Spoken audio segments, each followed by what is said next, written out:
time we left off, which was 2 weeks ago in our time. I remember what happened. You guys had I remember now. into. Yeah, so you guys had, after making your way through from the big warehouse, after you'd kind of split off from Dale and Kaine, you took Troppers and Nelly with you because you're like your only friends, and you found yourself in this kind of forge room. You think like this big blast furnace that seemed to be. Let's skip over the forge room. No. We're doing a full recap. Because you might have forgotten the closet. But talk to someone. I can't forget right. my little friend. But yeah, so the forge room, white metal pumping in, and this kind of black speckled material coming out, which and to the front of it you saw this toad chained to the furnace door that was trying to strain out of its shackles. When you got close, it turned into like this little gremlin thing, this closet, and tried to bite you. But because it was on a chain, it couldn't get to you. You broke the pipes and released the closet, and managed to convince it through donations of rations that it should follow you. Threats of violence against me? Yeah, that's also a thing that happened. And also, yeah, so there was also this kind of beam of shadowy energy kind of pumping into the back of the furnace from the next room, which I believe I can't remember who it was. Someone walked into a busted gas pipe, which like pushed them into it briefly, but they managed to avoid some of the more dangerous effects that just took damage. I think it was, yeah. Going to the next room, you found a great number more of these kind of beams being kind of bounced around this room with a large kind of engraved, some workbenches, and a big double doors on one side and a number of vents connecting into the room.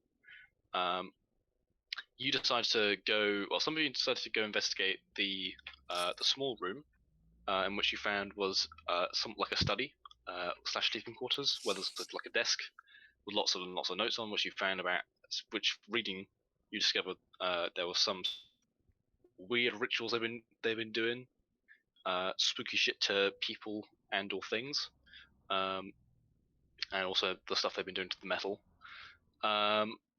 You also found there was a kind of glass display cabinet with this black knife in it that kind of so dark it kind of almost has like a void in your vision, except for this kind of thin, kind of almost vein-like trace of red and crimson coming out the middle, which Reaver immediately was like, "Gimme," and tried to pick the lock on the case, only to trigger the trap, which sprayed poison in her face, blinding her temporarily, and doing a shit ton of damage.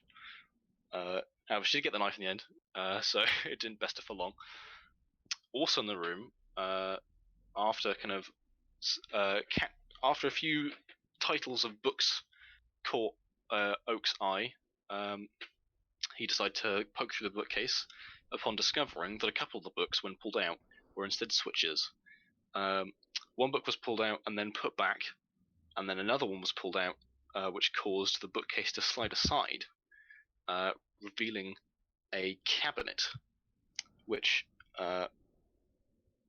Burial, seeing there was a few fun things in there, decided to reach in and try to grab some of them, but she activated 2 glyphs of warding, one of which started turning her to stone, the other one set off an alarm. I think I've been cursed at some point as well.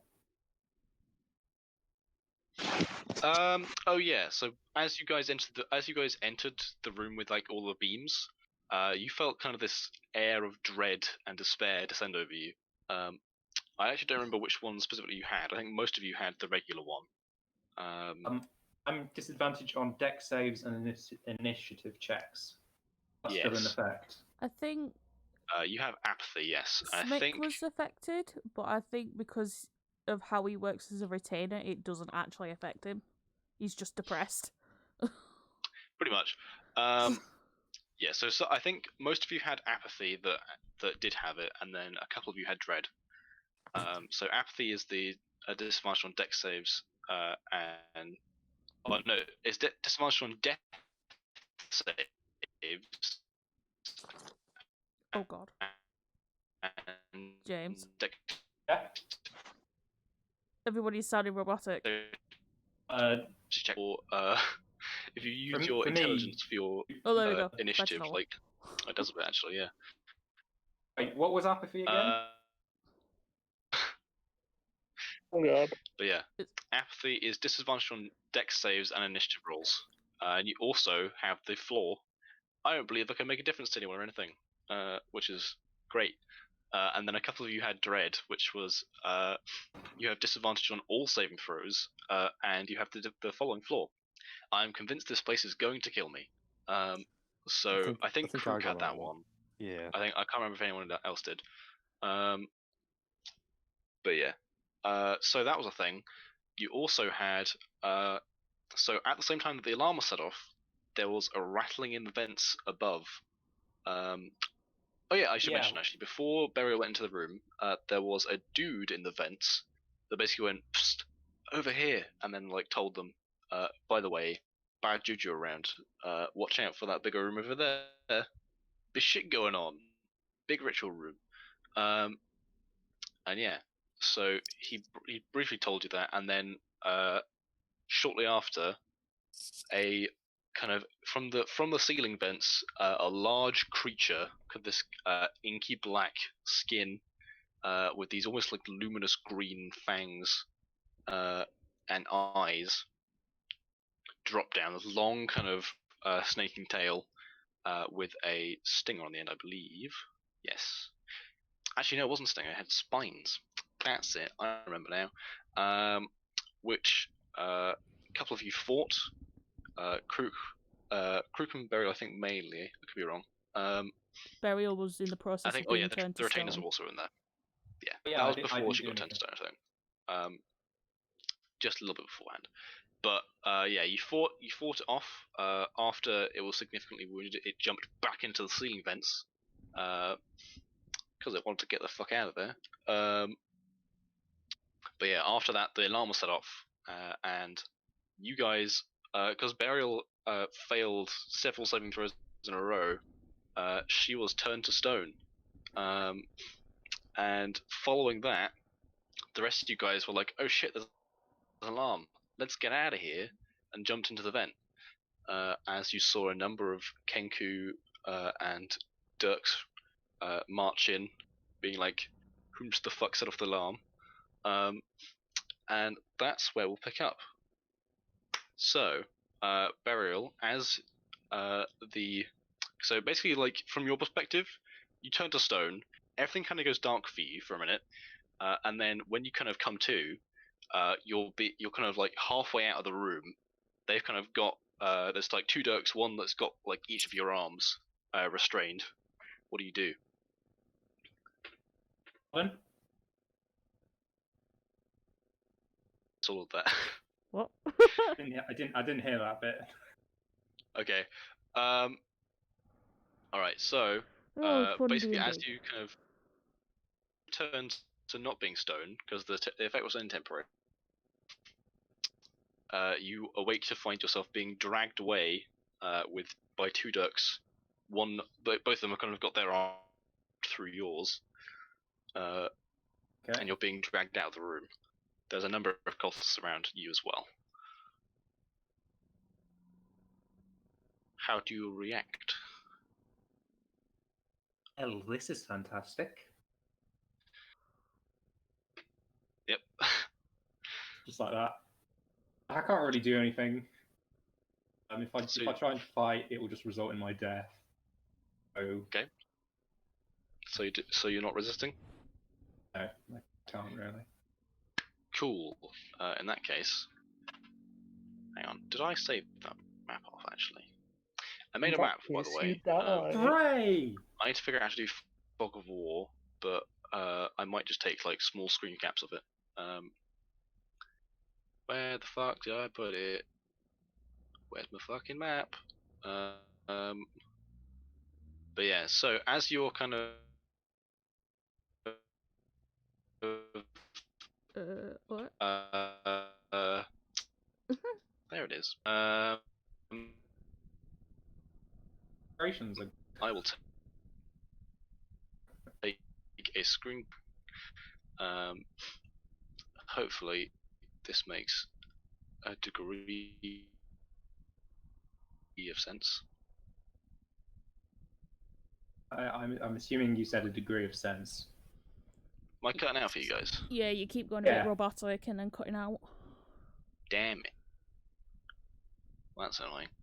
Let's try again. That'll do. Alright. Blammo. So, if you look in campaign chat, map incoming. Boy. You're currently in the top right. That's the circle chamber. Oh, okay. Okay. It's a bit low res because like that's a picture of picture. So, Oh. but yeah, that's currently that's where you've been so far. Hopefully that makes some sort of sense to you guys. Yep. Yeah, it does.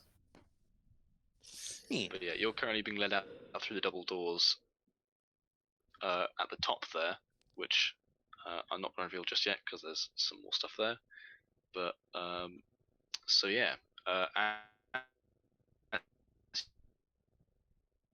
you're Oh kind god, of it's you're happening kind of again. hauled out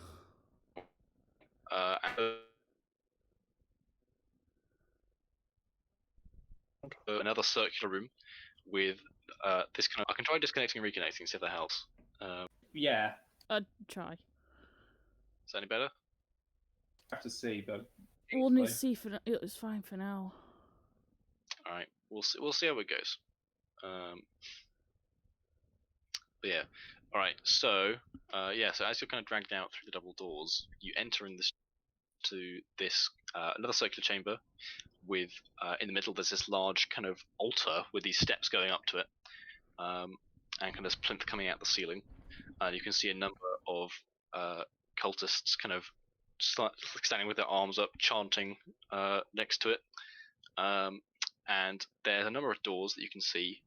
One is directly north, another one is directly west, and there's one to the northeast as well. They take you out of double doors on the west side, and kind of drag you through this corridor into a room full of cells with a set of stairs going up at the back. One of them takes out a key and unlocks one of the doors, and kind of chucks you in, and locks the door behind you. amazing. So with that, we're gonna briefly cut back. We're gonna come back to Beryl in a bit, but I'm gonna cut back to the rest of the party. Back to this whole shenanigan again. So In the vents again. yeah, you guys are in the vents. They're in the vents. Yeah, you guys are in the vents again. So what are you guys doing? Did we see him get dragged away? Yeah, you saw Beryl get dragged out of the room. Did we see her come back to normal? Yeah, she's like you saw her like about halfway through. You saw the kind of the stone. It almost kind of looked like she's like when she started moving, the stone almost like cracked off and like dust kind of floated away. So she's back to flesh again. Okay. She's not permanently petrified, thankfully. How healthy are we all at the moment? I don't know how healthy are you? I have Question. 32. Oh, you're not here. Trying to be helpful. I'm sure. I'm pretty sure. I think I had the shit kicked out of me by that monster. I believe. Yeah, I think also I'm healed yours. Yeah, I'm on Oh. full health. No. Yeah, I'm on full health Yeah. with the heal. Yeah, because you got Perfectly fucked up fine. with the poison, and then Oak was like, "Nap." In a reverse Oh card. yeah, I'll be on it as well then, won't I? I'll be on max health then. 'Cause I got Yeah, hit them. I'll Yeah, remove it on definitely. that. Nice. Roll all Nice. that like last time. Oh yeah, no, you had the healing spirit in the vents, didn't you? We did. Very nice. So I think you divvied up the hit points for that. I think you all got a decent amount from it. Yep. Um, I'm pretty sure we're all on full health, apart from Reaver. It's like majority of her health. No, I think I was like 1 hit point I have off no being clue. full health. There you go. Then. Yeah. close. Yeah, I'm not going to check back through the recording because that's going to take longer than it's worth. So yeah, we'll say you guys are like at full health, if not close to, for now. I assume you guys note down your hit points on your character sheets. Yes. Yeah. Yeah. Okay, cool. All right, so yeah, you're currently in the vents. You like peeking through the kind of slats because I'm assuming you pull the vent like door closed behind you. Oh, yeah. So you can you're peering through. You can kind of see like this kind of gang of cultists and Dirk soldiers taking Burial away, who in her shadow apathy has decided not going to resist. So, but yeah, what do you guys do? The vent branches off in a couple ways. You can see it goes. There's what kind of goes from behind you. It kind of veers off to the left and right. And down the left path, you can see that there is a junction where you can see multiple different paths branching off. Right. Let's go down that way then. Yeah. Junction way. All right, I would like to know in what order you're going, because these vents are pretty much only big enough to fit one person abreast. So, I'd let the big order you guys guy go crawling down the vents first. in?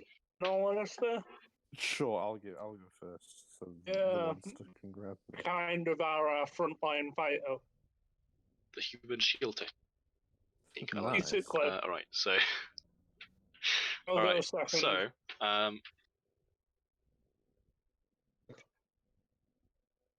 as you reach the Oh god. junction, you kind of other of them bend around the corners, so it's difficult to see some of them. Down one of them, you can kind of see this you can kind of feel this kind of breeze coming through, which seems relatively cool. There's another one which you can feel you can kind of hear sounds of clattering and kind of like heat through that one, and you can see down one is this kind of shimmering light that seems to be coming from around the corner. Right. Well, surely me and Oak can't see because Crook's in the way. Yes. So there's light round the corner. Yeah, you can basically. Yeah, I mean, like it's pretty dark in here, so those without dark vision will definitely be noticing. I think it's all of you actually. Yeah, so you notice like there is light that's kind of filtering down from the left one, and you can just about like even though Crook's in front of you, you can still kind of hear, see, and feel some of the stuff coming from each vent. You just don't know necessarily which one's from which. Nope, pick a direction, Crook.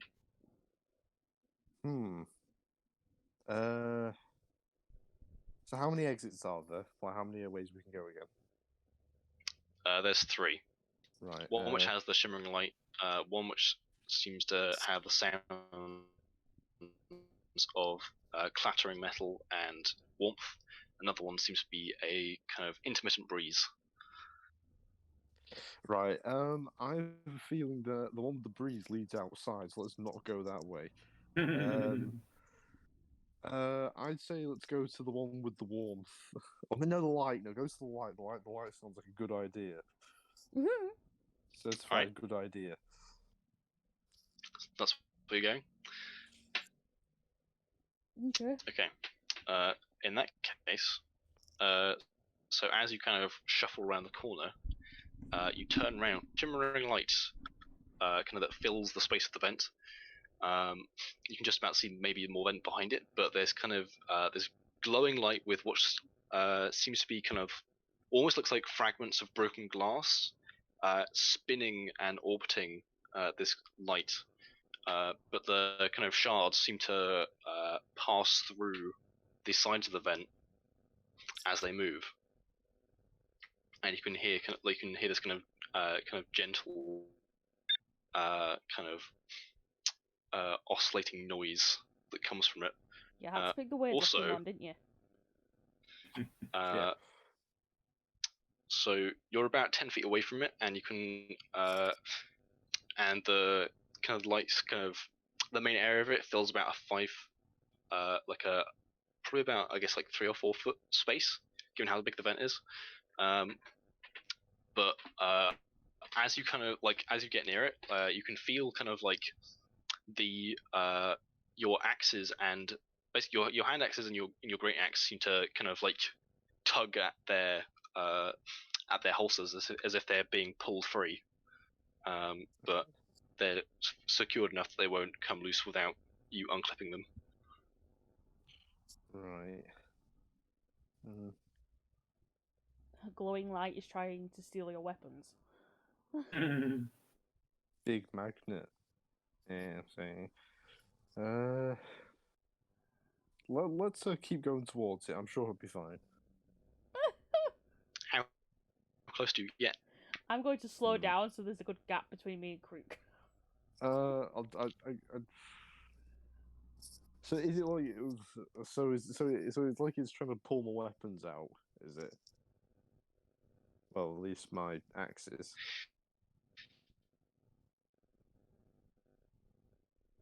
Yeah, I mean, it doesn't seem to be affecting your sword Right. for some reason. Metal. But axes, not the handles. But yeah, I'm not sure if Krook's encountered a magnet before, but it feels like a similar phenomenon. If you have. Right. Okay. I'll go a bit closer to it then, I guess. Yeah. I don't think you call them magnets. You probably call them lodestones or like stay a distance. Hello. I guess I'll move another, I don't know, like 3 feet towards it. Nope. I'm not moving. Me Oh, neither. well. All right. So basically, like, not much changes as you get closer, other than like the kind of pull on the ferrous metal about your person gets stronger. However, you can see kind of glimpses of something through the center of it. Like looks to be, you can kind of like make out maybe like make a perception check actually. Yes. Right. Okay. I got a 6. Oof, okay. God damn it. There's definitely something you can see through this thing that isn't vent, but you can't make it out. Okay, that isn't then. I'll keep going towards it. Let's say another 3 feet. I guess I'll just keep on moving slowly towards it. Okay, you're about 4 feet away from it now. Krook being distracted by a shiny light. Pretty Yeah, much. at this point, let's roll. Let's roll for it. Okay. Yeah. All right. So, as you kind of step closer, as you kind of move slightly, one of your hand axes, comes free from its belt loop, and flies through the light. Right.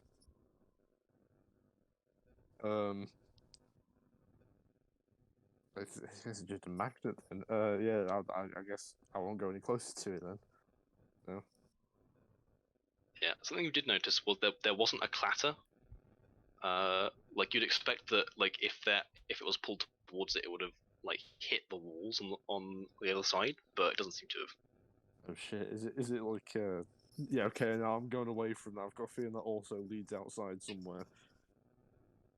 Yeah, reverse. How? We're in a vent. Yeah, Oaken Reaver, you see the crook just reversing towards you. Okay. All right. Yeah, who's Dim- behind Me. Crook, by the way?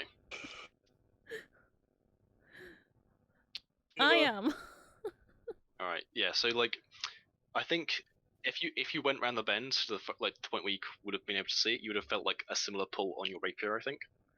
But probably not much else. Yeah, and now I'll have his crook's ass backing up into me. So we need to move. Sure, it's a very pleasurable experience. That Oh, back big up. stony ass. God damn. But yeah, what do you guys do? Back up so I don't have his stony ass in my face. All right.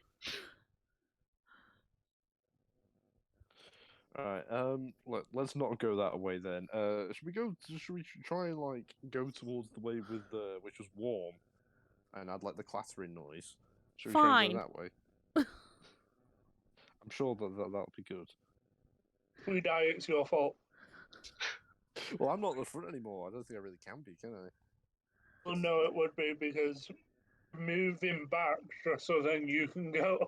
Yeah, we're like Okay. going down the other tunnel so you can go first still. Fine. Yeah. Alright, okay. Right, Jake, can we go down that other way then? All right.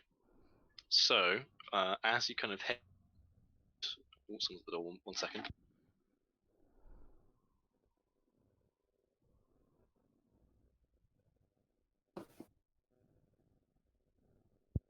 That was my mum. All right. So as you head down the this branch of the vent, as you get closer, it kind of switches back a couple times, but eventually you looks down. You can see kind of there's a kind of grate in the floor. And as you look down, you can kind of see kind of like into this kind of stone room, which seems to have. It's difficult to see from this angle, but you can see kind of like there's definitely like firelight. There's kind of flickering, kind of reddish orange light kind of pouring out from one end of the room, and you can hear the sounds of well, it's definitely metal on metal, and kind of the sounds. You can kind of hear someone kind of grunting and straining as they kind of rhythmically. You imagine hammering something.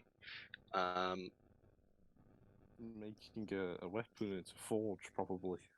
Yeah, I see. It would appear so.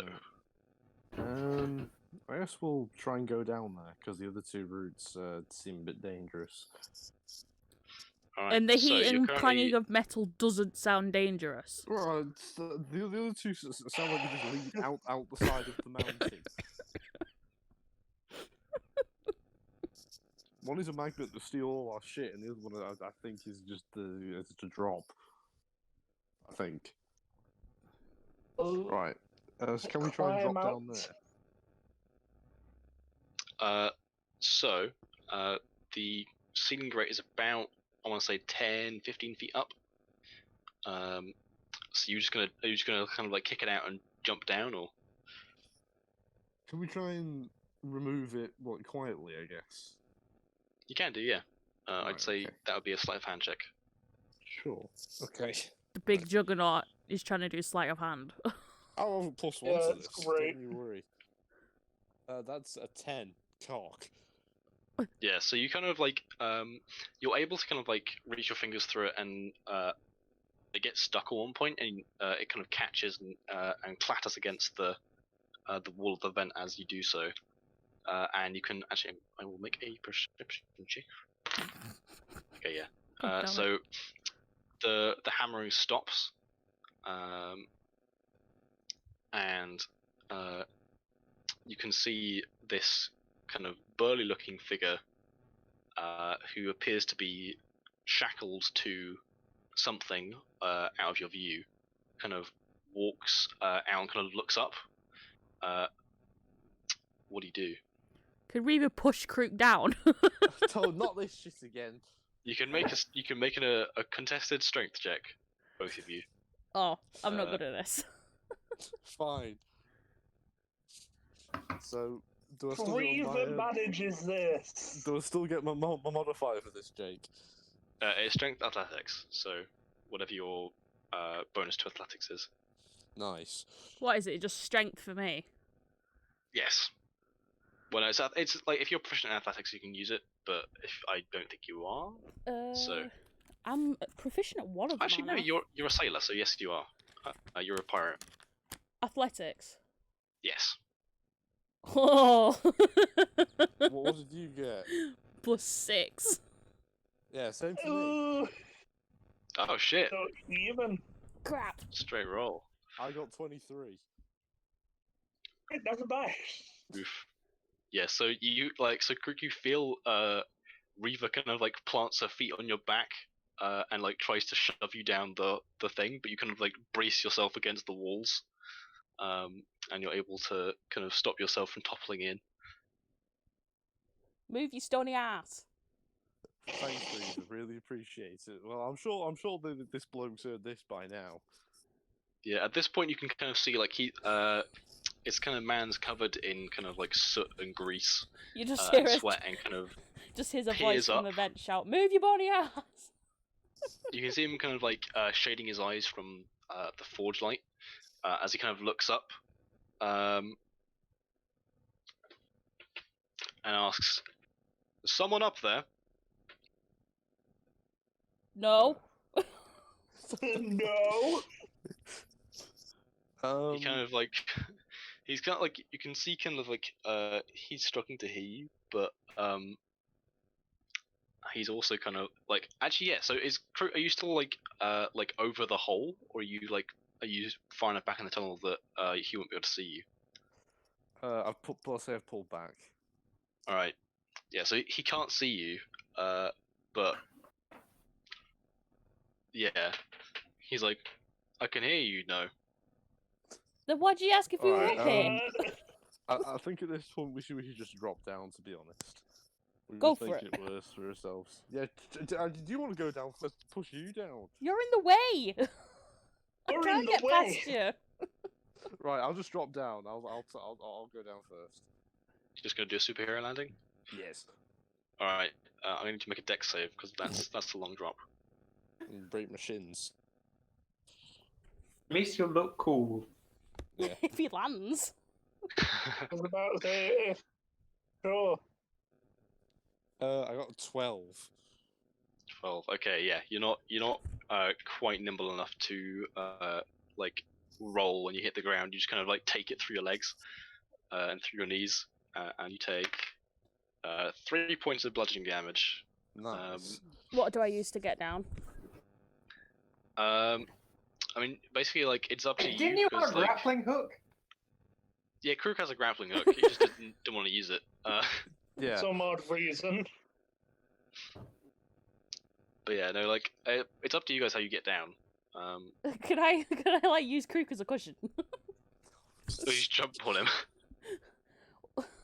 Kind of, but it's more of like not the full weight on him, but to use him to sort of bounce off and roll across the Okay. floor. If that makes Krook's been sense. getting abused by Reaver of this bloody campaign. I'm gonna say make like, I guess,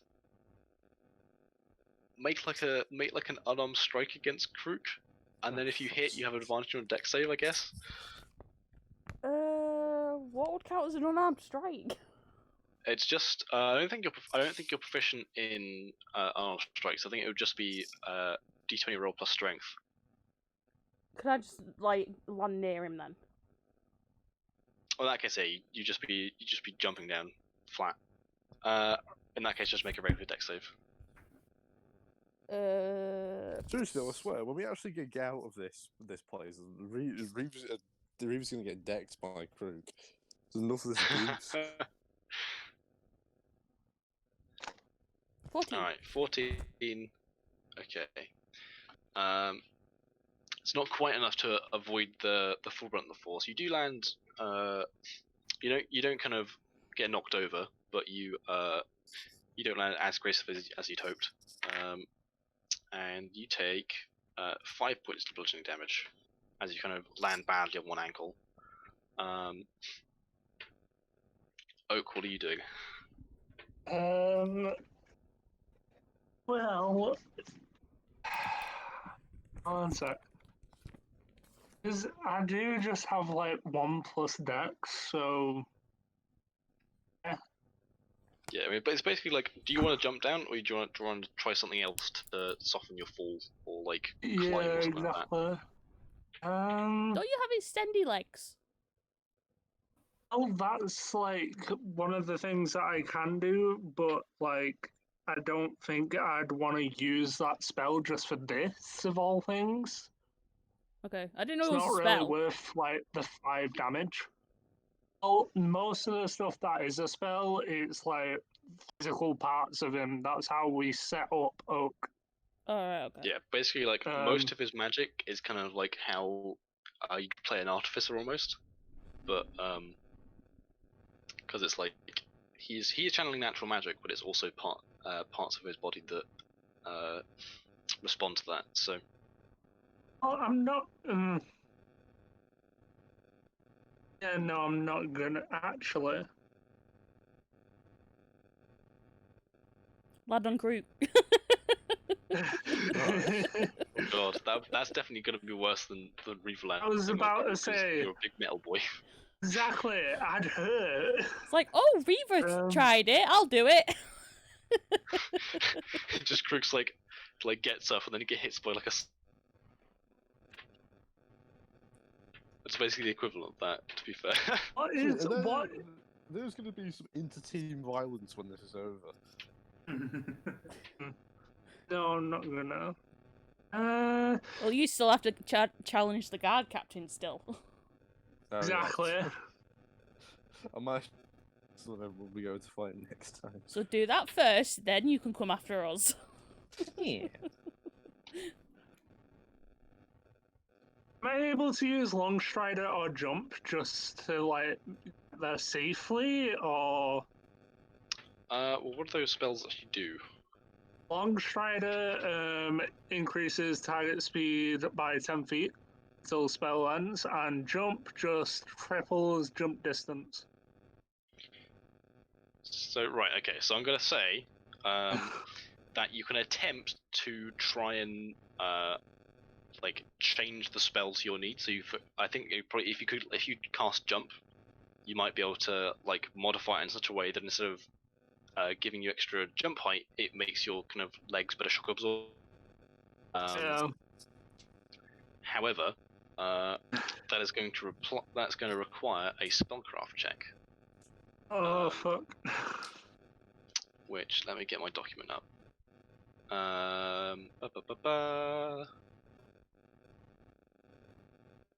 Because that's a system I've had in back pocket for a little bit. So yeah, you're basically trying to. All right, so this is probably a minor change. Is so what level spell does Jump? Level 1. Both of them are level 1. Okay. In that case, yeah, I'm gonna need you to make an Arcana check using your Wisdom instead of your Intelligence. Okay. Okay. Can do this.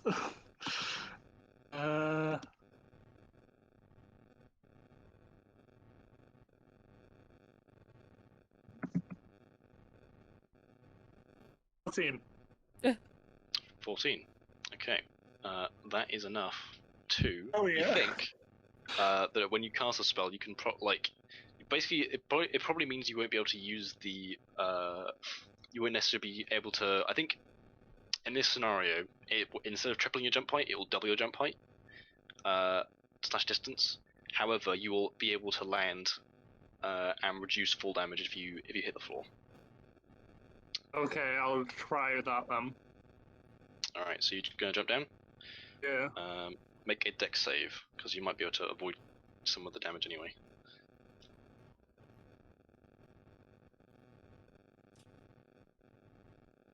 What is it? What is it? What is it? 2. Oh god. Natural Right, one. Okay. Yeah. So Cool. you do hit the ground full force, but kind of your legs are kind of reconfigured into like suspension basically. So that's going to reduce the damage by a little bit. I'm going to roll some dice. So yeah, you actually take no damage. Hell yeah. Despite your Thank fumble. God. Because I rolled low enough on the damage dice, and I rolled high enough on the reduction dice, so you're fine at the moment. How long does jump What last? is Is it a it? minute, or is it like 1 longer? minute. Jump lasts for 1 minute, yeah. Cool. Good to know. So you've all like jumped down to this room with varying degrees of injuries, and yeah, you kind of see this this man who, like, now you're able to get a better look at him.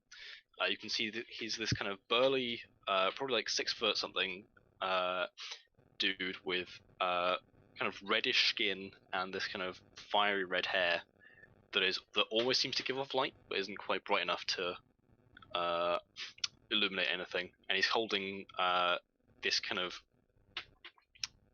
iron or some other material hammer, and he's kind of, you can see that his ankle is shackled to like this anvil next to a forge where he's been hammering some piece of metal into shape. So he's being kept here against his will. You can infer that, yeah. Hell yeah. Yeah, as you kind of jump down, he takes a step back and kind of like raises the hammer in kind of like a defensive, like in case you try to attack him kind of thing. Who are you? What are you doing here? Obviously not cultists.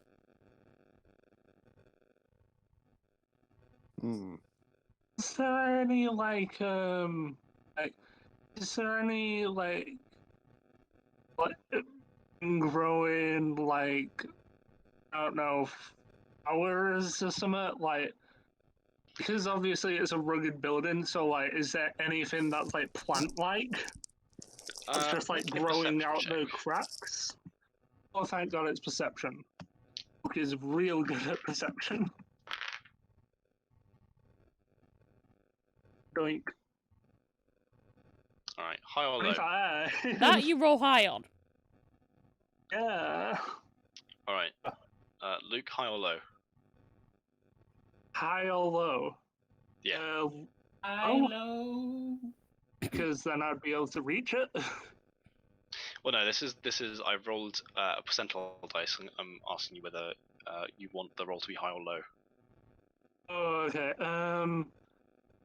Oh, To determine success. High. Why not? Okay. Good choice. So, Oh yeah. there isn't so much like kind of regular plant life, but there's you can see towards one end of the wall. Actually, hang on, 1 fucking minute. Give me a second. I've got to look something up because I just remembered something that grows in this fucking dungeon that you guys haven't encountered yeah. yet. However, what page it's on might be difficult to find. Where are we? Get one Dungeon Master's Guide. Give me. Ooh, found it. I think. Yeah. All right. Cool. So, on kind of one side of the wall, kind of quite close to the forge, actually, but like not quite touching it, you can see this kind of brown, like moss or like kind of mold almost growing on the like part of the wall on the floor. Hey. So But yeah, Fuck is wrong with my have microphone? I was about to say, have I like seen that before or not? make a nature check. Oh, good. Okay. Oh, 1 minute. Here we go.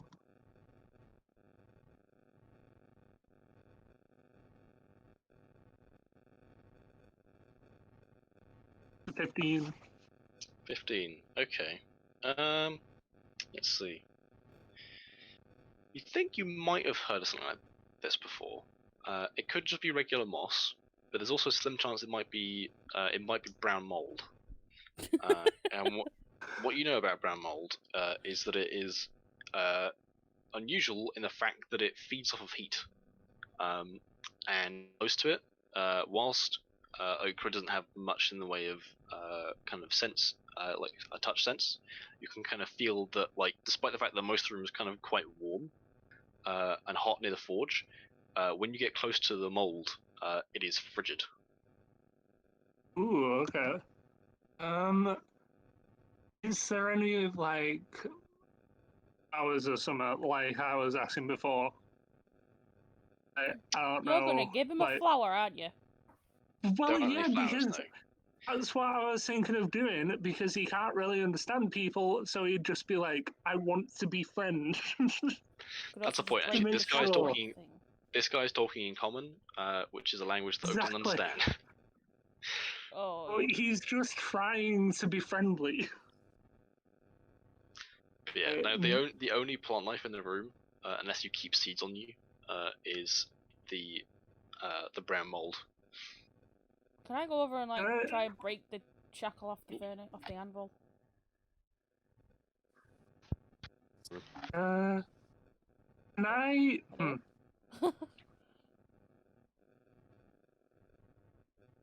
Hello? Boo. Boo. Jake? Icky boy. The room. There you go. Alright, so go trying to break the chain. Yeah. As you get close to him, he kind of like shrinks back and kind of like raises the hammer. Like, don't get any closer. Do you not want to be freed?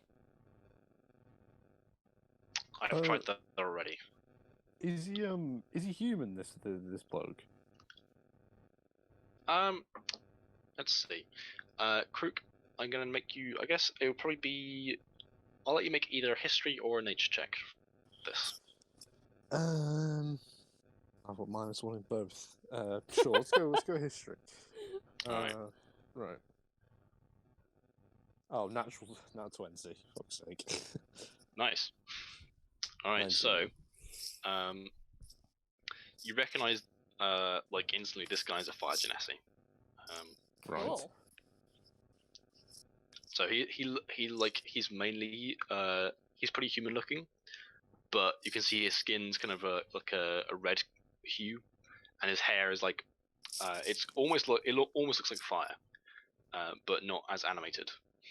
And you can see he's pretty much only wearing this kind of loose rags for trousers, and other than that, like he's basically he's got his foot chained to this anvil, hammer in one hand, and some tongs in the other.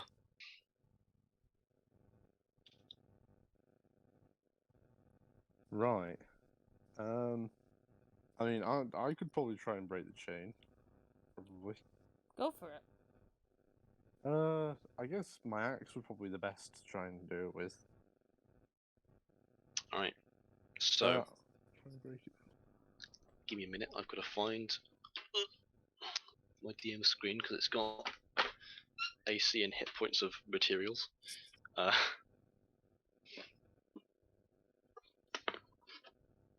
So let's have a look. All right, yeah. So make an attack roll against the shackle. Is it just a straight roll? This. It's an attack roll. So It's whatever your axe does. yeah. Okay, that is that's 14. 14 misses. As you kind of bring the axe down on the chain, sparks fly and your axe rebounds off the ground. Right. And he says, "I've tried it. Believe me."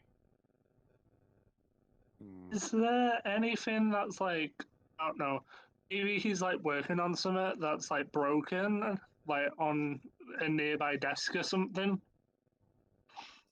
And the workshop, you can see this. This is definitely some kind of like smithy that's been kind of like put in whatever this room, whatever it used to be. But yeah, you can see kind of like there's a number of kind of bars of this black material, and also some of the white, Ooh.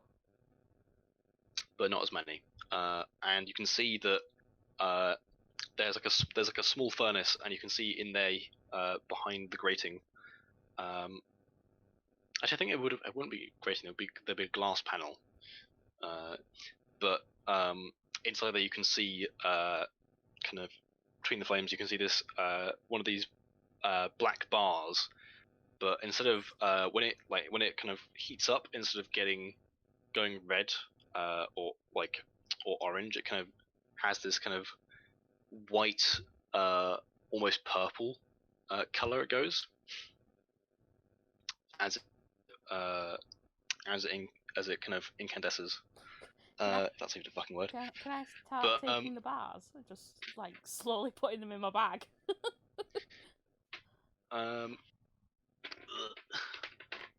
You can do. Now that we know they're valuable, or Yeah, the metal is. That you can see that you can see that on on the anvil, and looking at the anvil, it is this kind of it's not a material you think you've encountered before. The chain seems to be made of the same stuff. It seems to be this kind of like pristine metal that's kind of this odd shade of like almost. It's almost tinged a little bit kind of like teal or navy. You thought of my idea before I even had the idea. I'm not sure. I actually don't know. But on the anvil and the hammerhead that he has seems to be made out of it as well. But the metal on the anvil, you can see that he's this kind of slowly cooling piece of the that he's been kind of hammering into the shape of what looks like a blade. There's nothing like a broken tin kit or anything that he may have been fixing. It doesn't look like he's fixing things. It looks like he's making things. You can see off in the corner there's a number of it's like a crate that's filled with what appears to be like sword hilts and stuff like that. There's also like around the workshop there's various tools. There's very few things outside of his reach. There's like a chute on one wall that seems to lead down, but Great. yeah, no, there's not anything like damaged or broken around. This guy seems to be creating stuff. What if you use your sword on it? I could try. Sure, but So how many of these bars are white bars have I picked up? But he can't really stop you unless he like tries to do. So I'll roll for it. Let's see. Find my fucking dice, boys. All right. And okay, so you I'd probably say 5 of these kind of black metal bars and 3 of the white ones. Okay. And as you pick it up, you can tell that the white is made out of the same material that Krook's sword is. Yay. Can I use Thresma on the same place that he hit it with the axe? You can try. Make an attack roll. Hang on. Oh no, I don't have Thresma on it. Fuck. 1 minute. Oh. Don't actually remember how to use this. 1d20 plus 5? Is it? Because it's plus 1 because of the weapon it is. Yeah. Okay. 9. Nah. The shot ricochets off the chain. And embeds itself in a wall.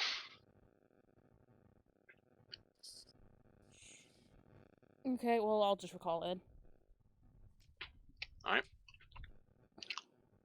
What is this stuff made You can see, from? like, but whenever, like, you attack the chain, or whenever, and also when you retract the bullet, the guy flinches.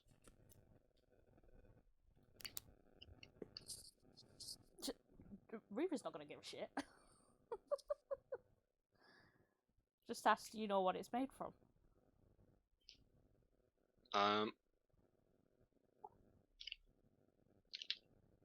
Sorry, I'm just finishing my mouthful. I'm eating a burger at the moment. Anyway, he kind of looks at you, kind of warily, and he says, "If I had to guess, I'd say adamantine." Okay.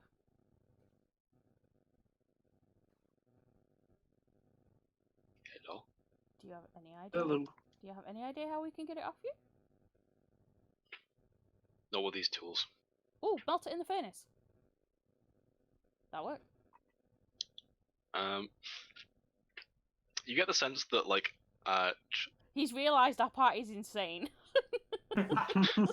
yeah, like, well, basically, like, most of the suggestions that you make to him, he kind of, like, he looks like he wants to try and, like, get out, but he, like, all the things you're suggesting, he's already tried. Mm. He says, the furnace is not hot enough.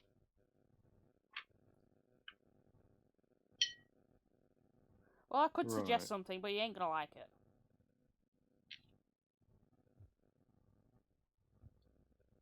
It's up to you. You could, speaking as a free action. That's what she says.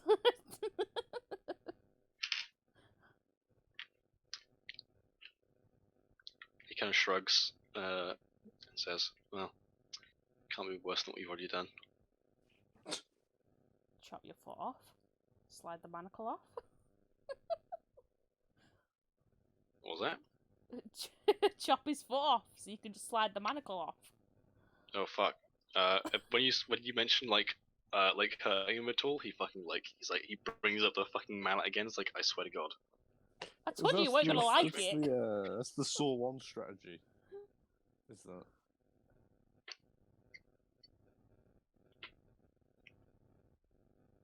But yeah,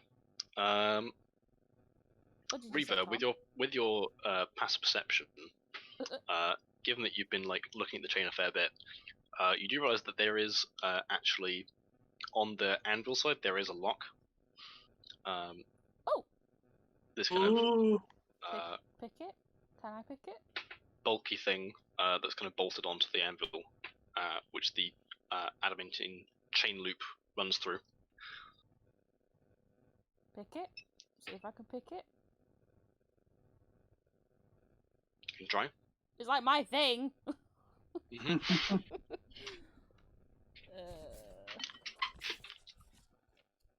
Hang on. What's lockpick count as? Sleight of hand? If you have proficiency in tools in thieves' tools, which I think you do, you might have expertise in thieves' tools. So Yeah, I do. that means that you get, so it's your dexterity plus your proficiency doubled. So I think for you that's like 8. Modifier. So I get +8. Yeah. Okay.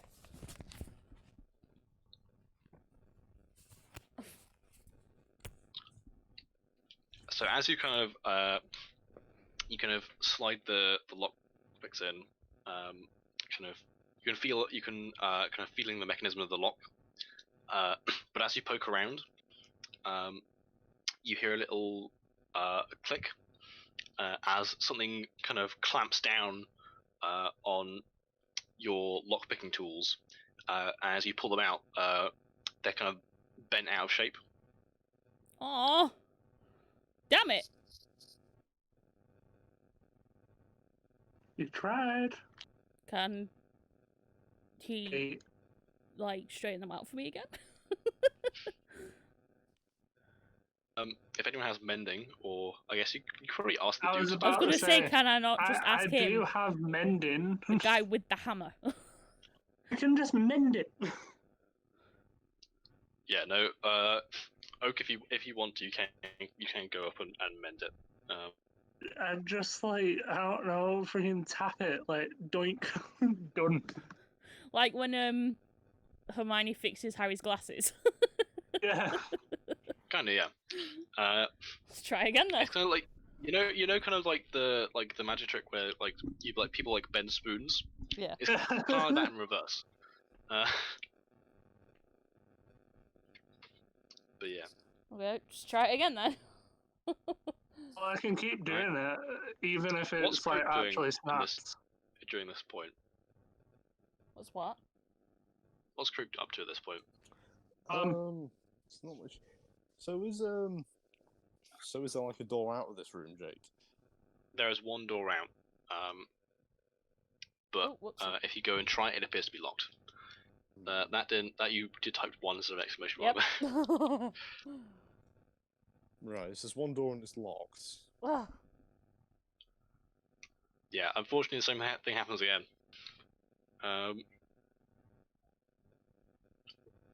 Right.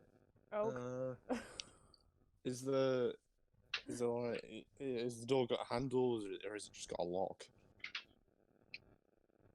It does have a handle. It's kind of like one of those kind of, I'm not sure how to describe it. The kind of like a C shape, like you get on fire escape doors, kind of thing. Yeah. Um, Right. Are we just doing this? Are you but- just gonna keep fixing my thing till I pick this lock? Well, yeah, I have the power to do so. Alright. Might as well. Is it like Hey, is it like a 19. wooden door or is it made? Is it a metal one? It seems to be, and there is kind of like you can see like at the top there's this it's like a window, a barred window, and down you can see like down a set of actually it wouldn't be down, it'd be up. You can see a set of stairs that lead up, but they're mostly in darkness. Right. I don't suppose there's much I can do really at the moment. I suppose it'd just be locked from the other side. I've got 19. 19. Yeah. This time you're able to dodge the kind of clamping mechanism as it tries to break your tools. However, the lock seems to be incredibly complex, and you're unable to best it at this juncture. Hold on. Oak just kind of shrugs, just like, I tried.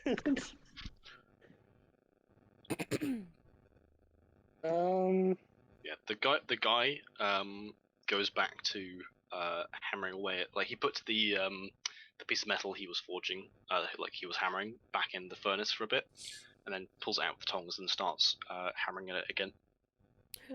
We're basically just unwanted guests. Pretty much. We could wait here for a bit to see if like guards come or something. Maybe. Yeah, but we don't know how many guards would come. I can't imagine too many for just one guy.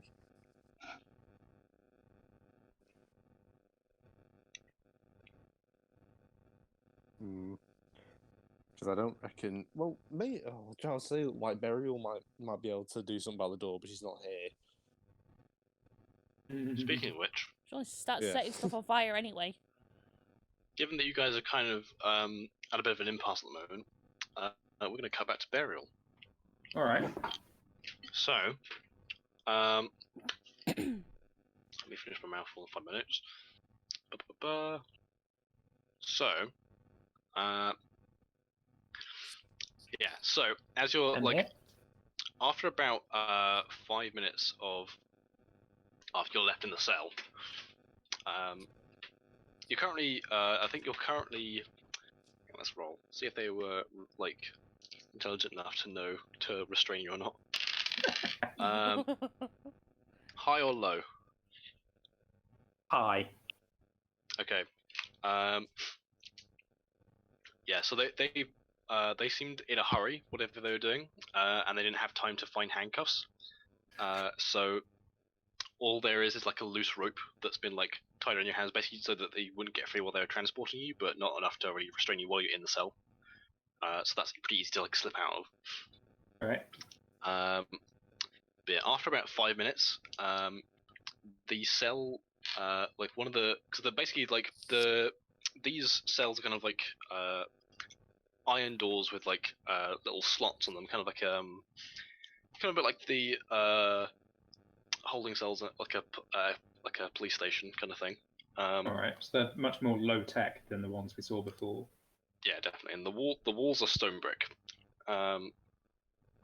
And as you're kind of looking around, it's pretty much pitch black as well, but your dark vision allows you to see reasonably well. I don't think I have dark vision. You're an elf, so you do. Yes, I do. Oh yeah, that was the joke. Yes, only you and Smith can see in the dark. Yeah. That's the point, actually. Did Smith come with you into the forge? I would assume so. Yeah. Okay, cool. They didn't do forgot it about the Smith. second time. Thinking about it, yeah. Tropolis and Alley would also be there. The Quetzal. I forget all the Quetzal as NPCs well. all the time. Anyway, so after a couple of minutes, you kind of hear this like scuffling by the wall next to you, and you can see one of the bricks, which you notice like has like the mortar around it, is like come loose. You can see like kind of feverishly one of the bricks is being pulled out from the opposite side, and as it comes out, you can peering up to the gap is this kind of milky white eye, and a voice exclaims, "By Odin's bullsack, is that an elf? I've not seen an elf in years! Timothy used Oh to my be an elf. god. Oh, was he a goblin? I can't recall." Oh dear. How do you react? I guess I look around and try and work out where this voice is coming from. It's coming from the hole in the where the brick was pulled out in the wall, Okay. which appears to be from an adjacent cell. Yes, I kind of lean hole and like, hello, who's that? As you look through, in the next cell, you can see this kind of ancient-looking human man with a knee-length white beard, and one of his eyes is kind of this kind of blind, milky white. But he's like grinning, and you can see he's missing a couple of teeth. And he kind of like thrusts his hand towards you, and says, "My name is Gordon the Great. Pleasure to meet you." Can I just point out that Burial seems to always beat the insane characters? Seriously. When was the last time Beryl met an insane character? Met the wizard. Felix was fine. Yeah. He was just old. And the weird creature thing in the cell that you said to not bother with. And the guy in the Yeah. vents. Yeah, the Yeah. guy in the vent that said about the Yep. creature. This is true, yeah. Ariel's just like not a good person to be around. Take offense at that. As true as it is, I Yeah, take offense. as true as it is, you can't deny it. I can't really. Okay.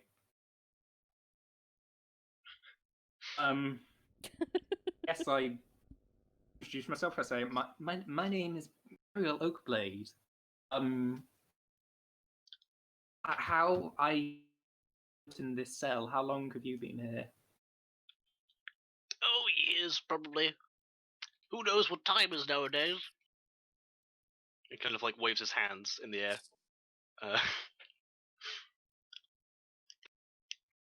Amazing.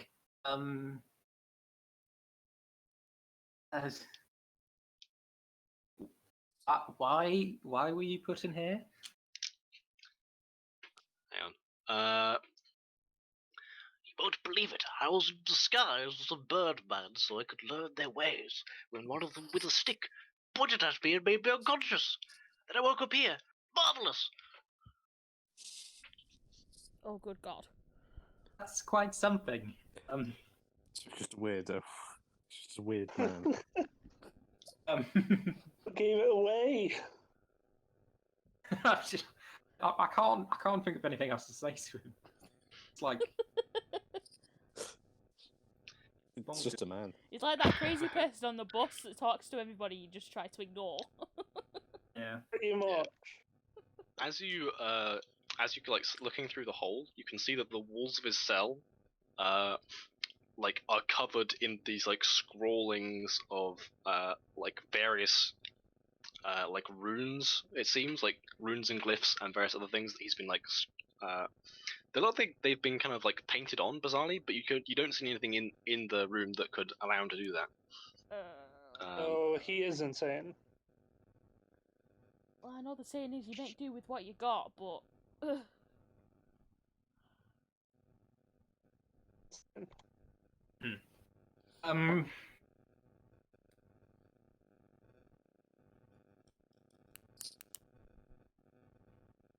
Now would be a good time to learn how to pick a lock. Yeah. How dare you? Okay. Got all my equipment with me, right? I think probably your pack was confiscated from you, so you Never don't mind. have your like adventurous stuff and probably most of the things in it. So basically, yeah, anything that like they would have taken any weapons from you, but they probably didn't know you. They probably don't recognize you as like a wizard or like a magician. So Wizard. Sorcerer. they don't know the Missile. fucking difference. They're fucking goblins, man. They're all warlocks essentially. But yeah. To them, you just do party tricks. But yeah, they don't recognize. I don't think they recognize anything on you as like especially magical, other than the items you have. So they would have confiscated those. But if you like any arcane foci you would have had, they probably left alone.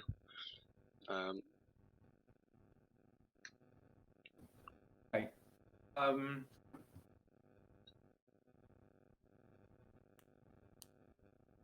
Make a note to get your stuff back. Yeah. Oh yeah. Do Because that. we're do not that. coming back to get it. We're halfway down the mountain when I go. Damn it! I need to go back and pick up my sword.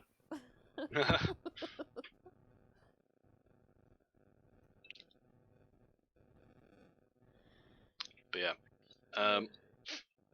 as you kind of like stop talking to him for a bit, you can kind of see that like he's now scrawling, like he's tracing his finger on the floor. Okay. But where his finger touches the stone, you can see like it leaves like a line, almost like he's like writing with ink. Oh, thank God. I'm gonna ask him if he's a wizard. He like kind of turns and grins and says, "I am a great and powerful magician. I can use the power of my mind to make things move of their own accord. Behold!"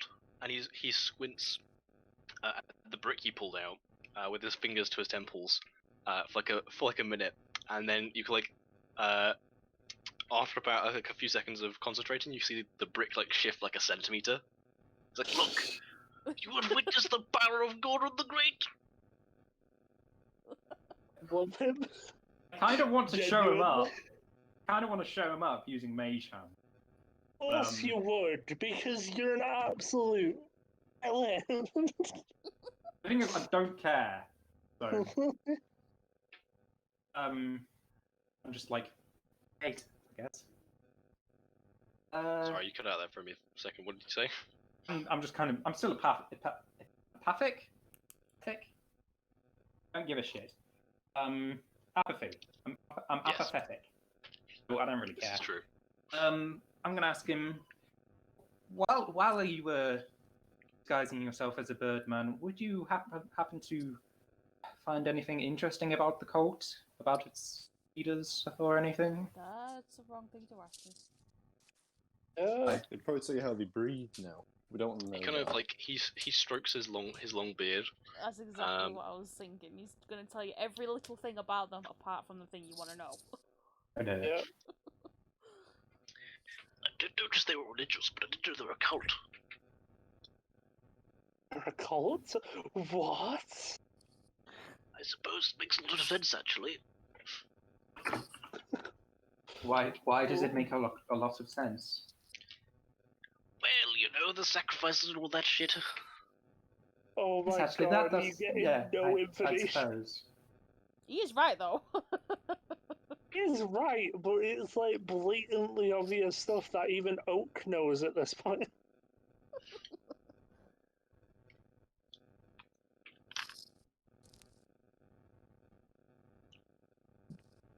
Ooh. So go ahead, yeah. ask him more pointless stuff. Got nothing. You could ask Well, him the stuff he's writing on the walls. Yes. He could. I don't know. What are you writing on the walls? Don't you see? That's my spell book. Look. And he pulls out another brick from the wall, and like taps on it a little bit, and then puts it back. Do you point when you ask about that? Yeah. As you kind of like point with kind of your wooden hands, he exclaims, "Timothy, someone's turned your hands to wood. How do you peel oranges? No matter. Go to the grateful remember this immediately." And he grabs one of your hands and begins tracing something on the back feverishly. Almost like you can see previously hidden by his rags, you can see a tattoo which is this kind of ornately drawn quill being dipped into an inkwell, but the ink in the kind of pot is comprised of hundreds of like minute arcane runes. And yeah, as his fingers move, you see like sparking lines of light carve across the back of the hand as the tattoo illuminates, and you can see like channels of light kind of run down his veins into his finger and onto the hand. I'd like you to make a charisma saving throw. He's not writing with his own blood, is he? It doesn't appear so. Okay. 20 plus 6. 20. Okay. So, as he's kind of tracing, you kind of feel this, this kind of sharp, like pain through your hand, which is unusual as you realize that there's actually feeling in the hand. How many sorcery points do you have at the moment? 5. 5. 5. Yeah, that. Okay, so you are as this kind of magic is happening, you realize that what he's doing is you no idea how, but he somehow managed to kind of connect your nervous system magically to the hand, and you think that you can probably animate it and use it as a regular hand, but to do so, you need to power it, giving up like so for each digit, for each finger, you require 1 sorcery point to kind of as a kind of like a linchpin for the ritual to stick. So you can pick as many digits as you want to spend sorcery points for to be able to use those fingers on that hand. How long? You don't know. It could be indefinite. It could be something that you have to replenish. You can make an Arcana check. Yeah, I would like to do an check. Alright. Hey, see, I kind of check. No, I won't. Yeah, I will actually. Didn't. Well, I didn't. I literally got mid-center. Actually, given you roll so high on your charisma check, I think you probably have enough information to go on. You'd think that this instance isn't permanent. However, if you do this, so basically for each digit, you need to 3 consecutive days. You need to give a digit a sorcery point each day to maintain permanent control afterwards. Okay. Oh. But it appears like you can basically do that like whenever once the inscription's on the hand. That doesn't have to be now. You could do it later. And you get the sense that had you failed your charisma saving throw, it would have forcefully drawn out the sorcery points and just animated the hand by default. I guess I take my hand back and go, oh, thank you. So you literally got given a hand by a crazy old man. Yeah, and as you kind of depending on there is some feeling in it. Unless you spend sorcery points, you can actually move the fingers. But as you kind of take your hand away, he says, "Quick, Timothy, quick! The other one, before the other one, before the guard notices." And he basically reaches for your other hand. I give it to him, I guess. Yeah. He does the same thing. This time, you can kind of, it doesn't force you to make a saving throw, but both your hands are now inscribed with these kind of arcane patterns on the back of them. So, given enough time, you could regain feeling in your hands if you need to. You can climb a rope. Yeah. How dare you? Dare you? Well, if I go, this will be useful eventually. But yeah, once that, like when the glyph is etched, it becomes invisible unless you move the hand.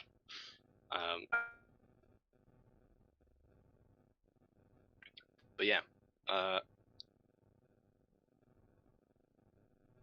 Can I ask how you did that? He's just like, no. What kind of magic? Are you an artificer?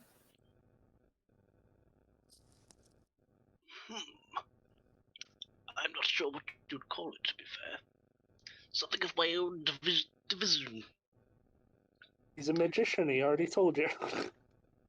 What kind of magician? Well, On that I don't know. dispel. I've never been asked this question before. How interesting. He has been And he stuck kinda, in like, sulfur for years. You see him kind of like rub his chin, and then he scans the walls and pulls out one of the bricks, and kind of like reads it for a bit. And give me a second, I need to find the word.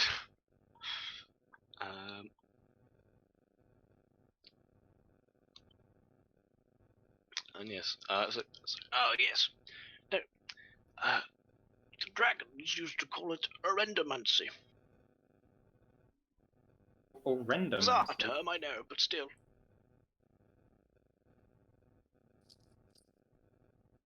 That sounds quite fascinating.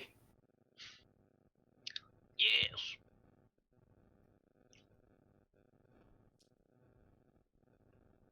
You wanna try and work to get out of that cage yourselves? Oh Yeah. yes. Bring him along? It'd help.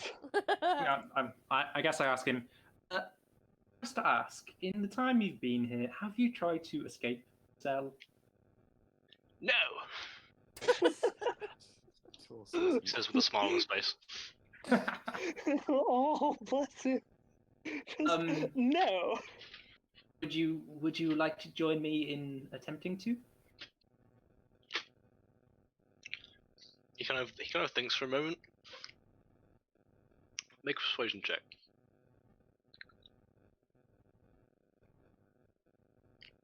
Bear in mind, if he did, he would have to leave his spell book behind. 19. 19. He kind of squints at you, and then grins. It's like, yes, I think I very much would, Timothy. Let's go. That's him. He like stands up and puts his like hands on his hips, and then kind of like taps his head a little bit, like, and kind of like starts like surveying his bricks again. Okay. What do you do? Would he be like perfectly able to actually just leave himself? He's just never tried it before. His cage is actually Miraculous. unlocked. Just like miraculously, he just starts levitating and he phases through everything. Go and inspect the door. Make an investigation check.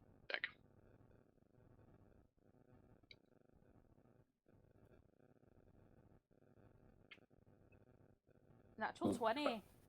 Natural 20 up to Nice. 24. 20. Yeah, so surveying the door. From what you saw from the outside, the you can see that the panel with you can see that where the lock is, there's like a panel that's been bolted over it to avoid people trying to pick it from the inside. But yeah, you can see around the door. The hinges are visible. So you think with significant force you could probably blast those off if you need a plate that can be slided across to open a window. Which you think that if you get that open, you might be able to mess around with some stuff on the outside potentially. But yeah, it seems that like you might have to. It's possible that like you could potentially,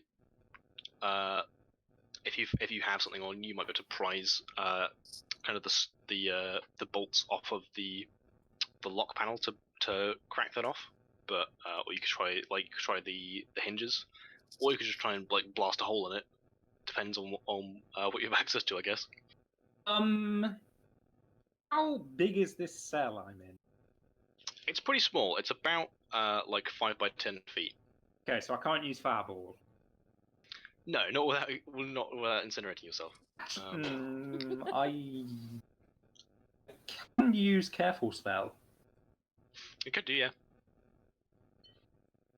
Do I? The question is, do I want to be dramatic? Do I want to be more? I want to be. No, I don't care at this point. I simply don't care. It's just like, well, I'm going to knock on the door. And I'm going to ask, "Hello, is anyone there?" You're met with silence. Except for Knock. Gordon in the next room is like, yes, I'm here. Oh, It's you, Gordon. try. If no one's there, I'm not going to do it because my plan was to bring someone over and explode the door in their face. If no one's coming, then I can't be bothered. Okay. I have my toolkit. I no longer have the welder, do I? I broke that. No. Okay. You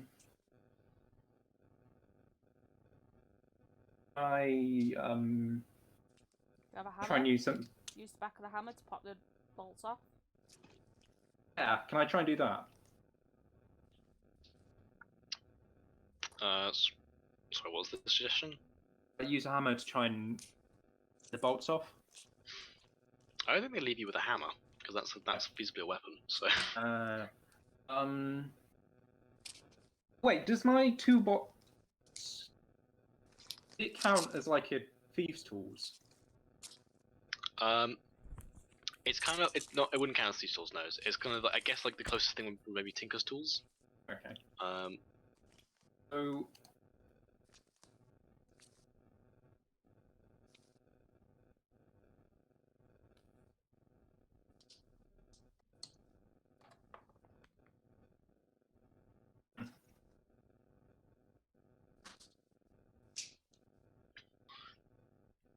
Guess I'm just gonna. What did you say? How is the lock protected again? So basically, like you know how most doors, you can see the lock hole from both sides. Basically, on this one, on your side, there's like a metal plate that's been bolted on. Right. Can I try and use? Does the toolbox have a hammer? No, the toolbox didn't have a hammer. Also, No, I think sorry. the toolbox would have been confiscated from you. Oh, okay. Okay.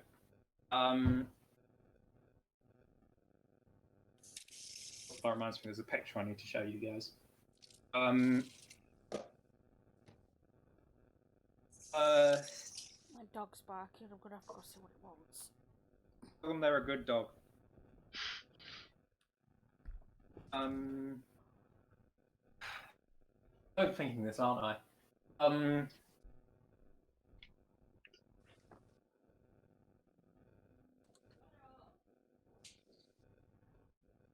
just gonna stand back and lob firebolts at where the lock is. Okay. Let's say make some attack rolls, and I'll look up the fucking AC of a lock. I guess. Do that. How many should I make? So, One to start with. Oh! Another natural 20. oh damn, yeah, that definitely hits. And with the crit rolls, that is so. I think that's so. You've got 2d10 for a fireball right now, right? Yep. Okay, so the damage is 20, and I need you to roll 2d10 again.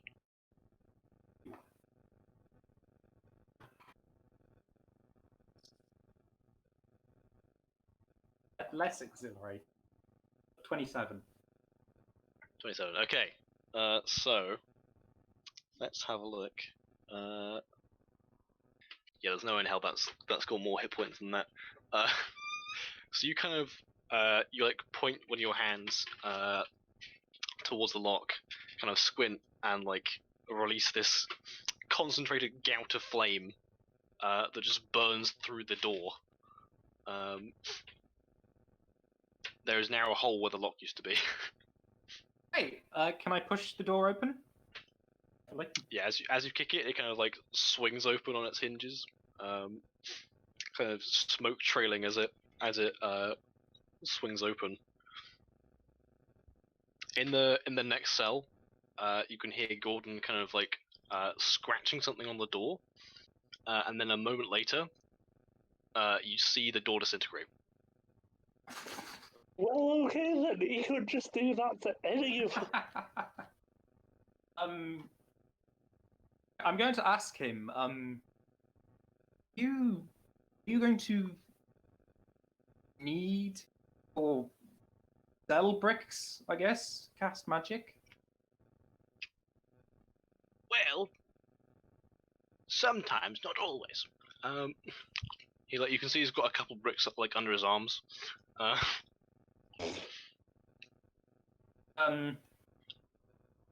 But he says,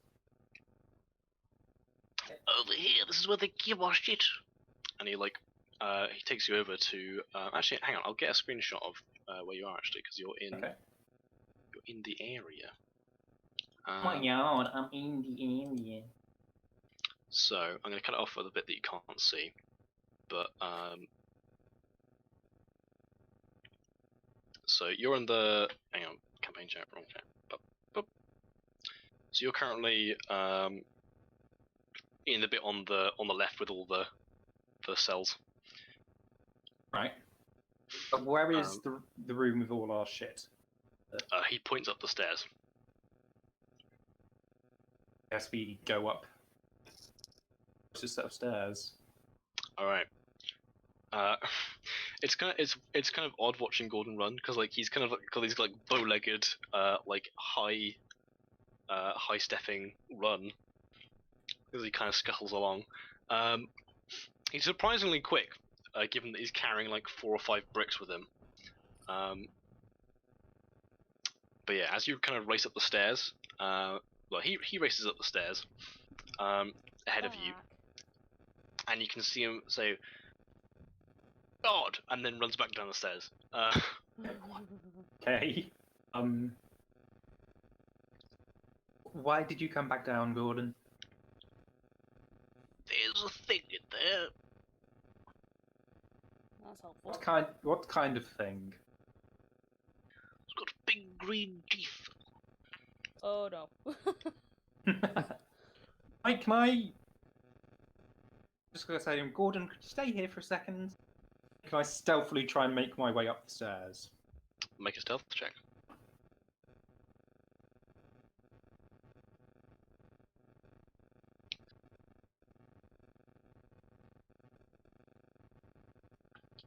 Ugh.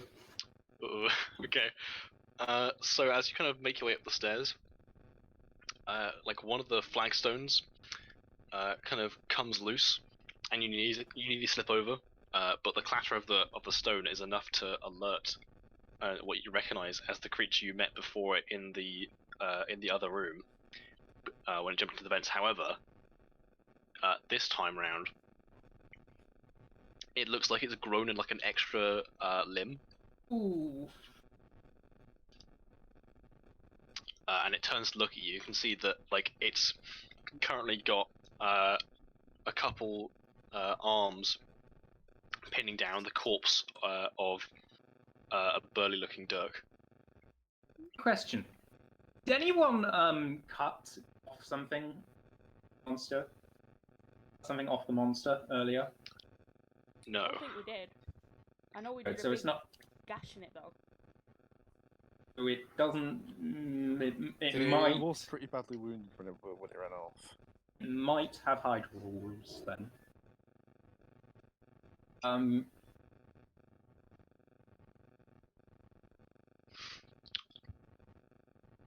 But yeah, it snaps around to look at you, and you can see on your side of the room, in the corner, it looks like there is your bag with all your stuff in it, and there's also like a pile of like stone slates, attached on like a loop of rope.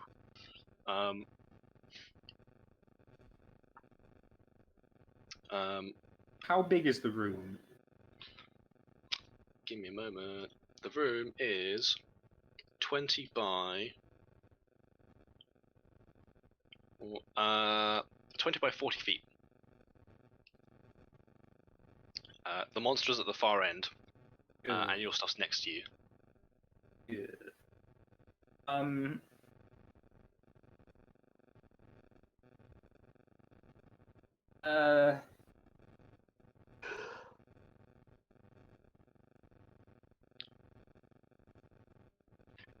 Actually, I won't.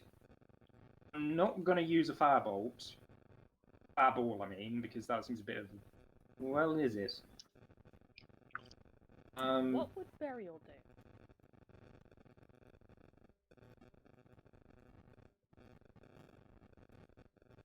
Chromatic orb at third level. Nice. Okay. Attack roll.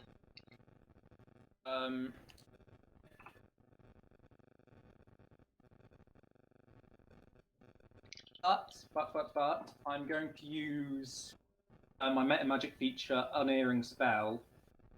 Oh, nice. Spend 2 sorcery points, and I can re-roll.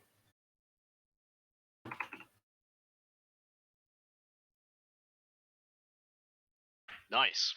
Yeah. So you watch as you kind of hurl this little mote of flame at it, which it kind of deftly kind of like slinks to the side, but then it kind of whips around and slams into the back of it for roll damage. So that is original damage is 3d8. That's 5d8. Nice. 21. To it. Wow, holy shit, okay, cool. Bah! Yeah, it howls in pain as this kind of blast of flame hits it in the back between the shoulder blades. And it Burial. And over you. I am going to need you to roll initiative at this point. Oh yeah. Okay. Yeah. Burial. I would just like to point out that even though you've done good damage, you're the only one there. Exactly. Not the only one. I have a mad magician downstairs. I don't. Yes, downstairs. And he also might I'm not going help. to run. Uh-oh. Okay. Alright, give me a second. I need to Yeah. write down the initiative scores. Alright, so what is this thing? Stats. I forget. Okay, it has good.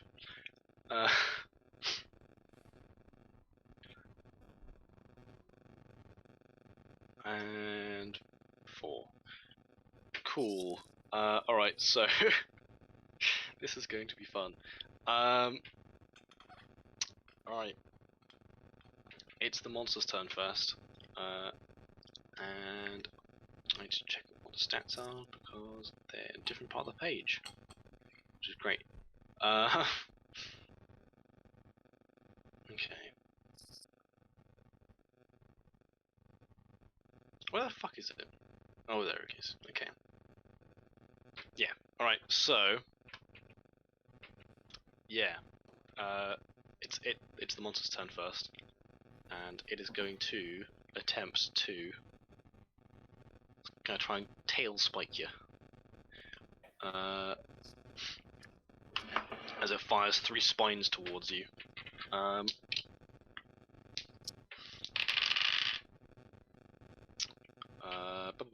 What is the plus hit for that? That is okay. So 1 is 11 to hit. Nope. Another one is 19 to hit. Yes. Another one is 24 to hit. Yes.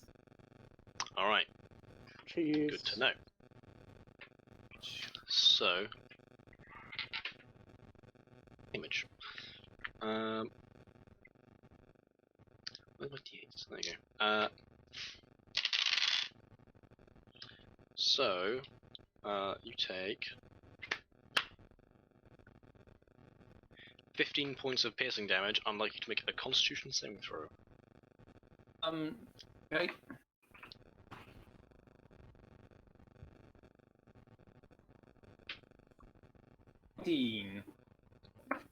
15. That is a pass. You can only take half the poison damage, which is good for you. You take an additional 3 points of poison damage. So 15 and 3. Yeah, so 18 total. Oh. It's also, after it does that, it's going to run 30 feet towards you. It is 10 feet away. And it is now Gordon the Great's turn. He's going to run. Let's see. So, you kind of hear him muttering behind you, and he pulls out one of he pulls off the flagstone that you tripped over, traces something on the side of it. It starts glowing bright white, and he like frisbees it into the room, and he yells, "Timothy, get down!" As it clatters in front of the monster, and a blinding flash comes out from it. I'm going to need you to make a con save as this blinding light fills the room. The monster is also going to make a con save, which I believe it fails. It does. I didn't do that correctly. Check. 19! Yeah. You pass. So you're able to kind of shield your eyes before being blinded by this shiny brick that he tosses into the room. And after he does that, he runs up behind you and like he basically grabs the like the rope with the slates on it, hangs it over his neck, and like darts out the room again. It's like, "Follow me, Timothy!" And it's your turn. I'm also going to grab my stuff, then also gonna run. Cool. Alright. How far can you get down the stairs? Okay, you're able to get to the bottom of the stairs this turn, next to Gordon. And it's now the monster's turn, who's currently blinded and doesn't know where you are, so it's going to make a perception check at disadvantage, which it fails. It got like a 4. So you can hear like from up the stairs this thing like thrashing around. And you can hear some of the furniture in the room like cracks and breaks. And at the end of its turn, it's going to make the saving throw, which it passes this time. Yeah. Does he look? And Does yeah, the wizard after its look kind of like fit of this? frustration, you hear like a low hiss.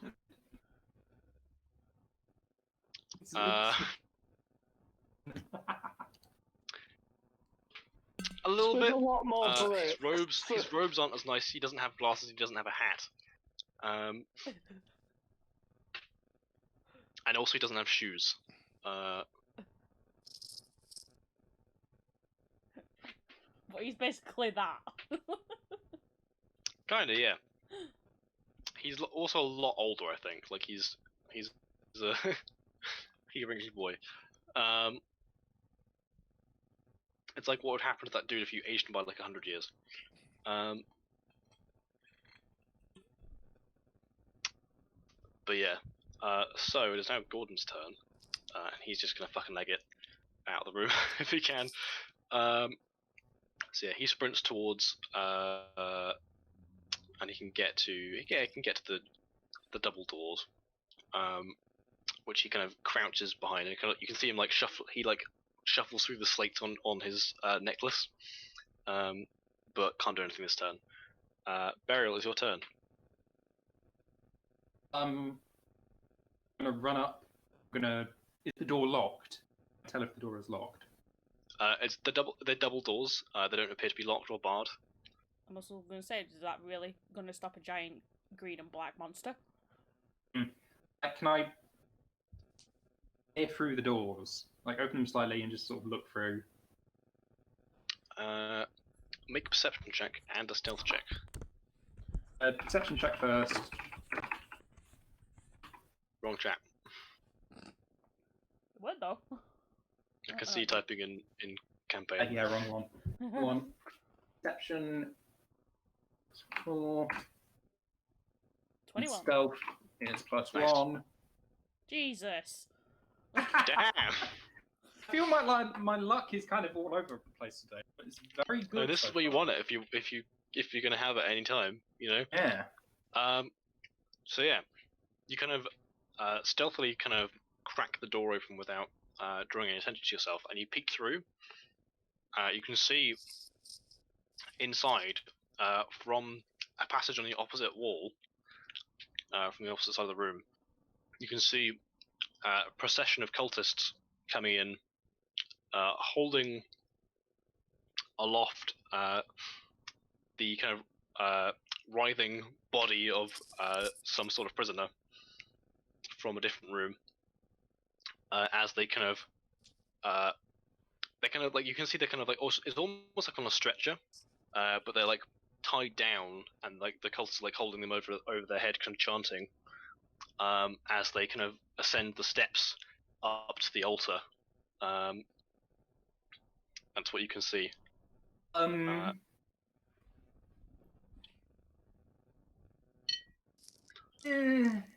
What do your fighters see, Jimothy?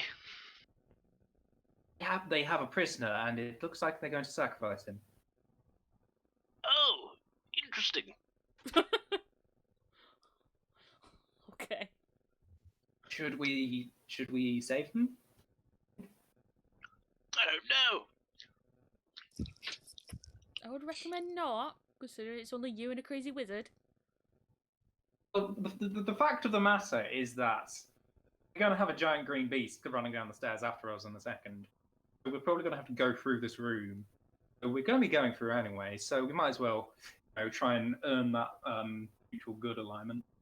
Or try and distract them long enough so when that creature does come, it kills them instead of you, so you can keep running. That is a good point. That's the chaotic neutral version. Yo! Yeah, I guess. I'm going to push my way into the room. I'm going to use...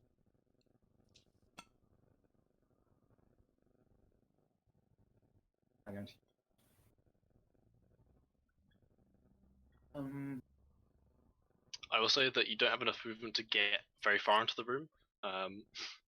Okay, I'll stay where I am then. I'm going to put a bonfire. I can do this, if I can. Good boy. I'm going to put a bonfire under the cultist's feet. Did you say good boy? No, I said all boy. I'm the all boy. I'm the boyest boy that ever boyed a boy. I was like, oh boy, let's see what happens. Alright, so... I feel sorry for they the have guy to make a that's dex stuck on save, the correct? stretcher. I make one dex save for all of them because I don't have to make a bunch. They rolled a fucking 5, so they're all, like holding up this and then underneath them they look down and they all kind of like start panicking. You can hear them kind of like screeching and squawking like as this kind of bonfire just fucking erupts underneath them. How much damage Told you do it they was a take? good spell. Told you it was a good spell. Yeah, I know.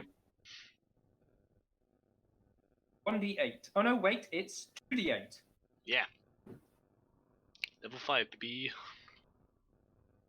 Please roll 16. Oh my god. Motherfucker. Your Holy shit. wish was fucking granted, Steph. Okay. 2 of them perish in the flames. And a couple of the others are on fire and drop the dude also into the bonfire. That was not my intent. Oh, it's However, he won't take damage this turn. As he kind of lands and doesn't extinguish the flame, but like kind of smothers it a little bit. Okay, now you have to save someone. Some civilian casualties is always acceptable. Yes, I know. I'm also now going to roll initiative for the cultists. It's gonna happen anyway. Okay.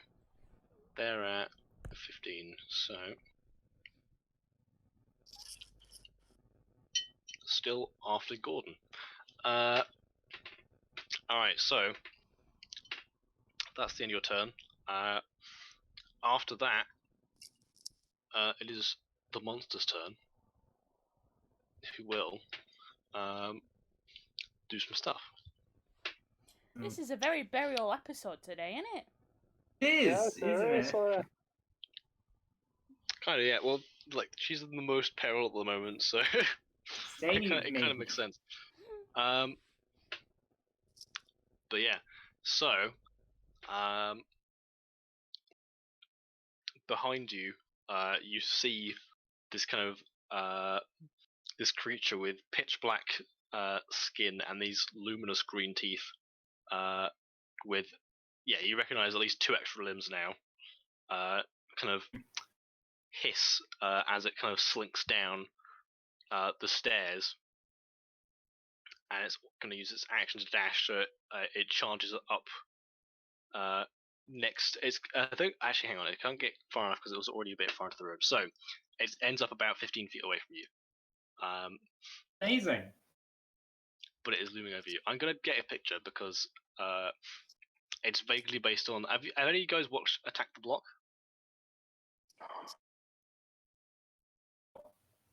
In terms of how it looks, it kind of looks similar to those guys. So yeah, given the room's like pretty badly lit, this is probably all you see.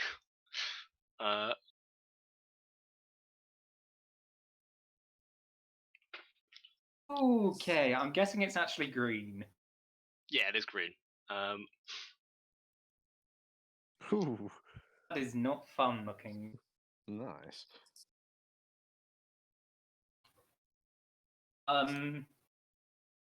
Right.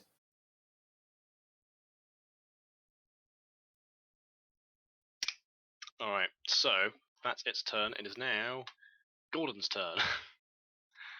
Man, Save us, fucking Gordon. All right, so let's see what Gordon does today. Give me a moment. I need to roll because I'm either. Okay, fair enough. So yeah, I think. So you see him.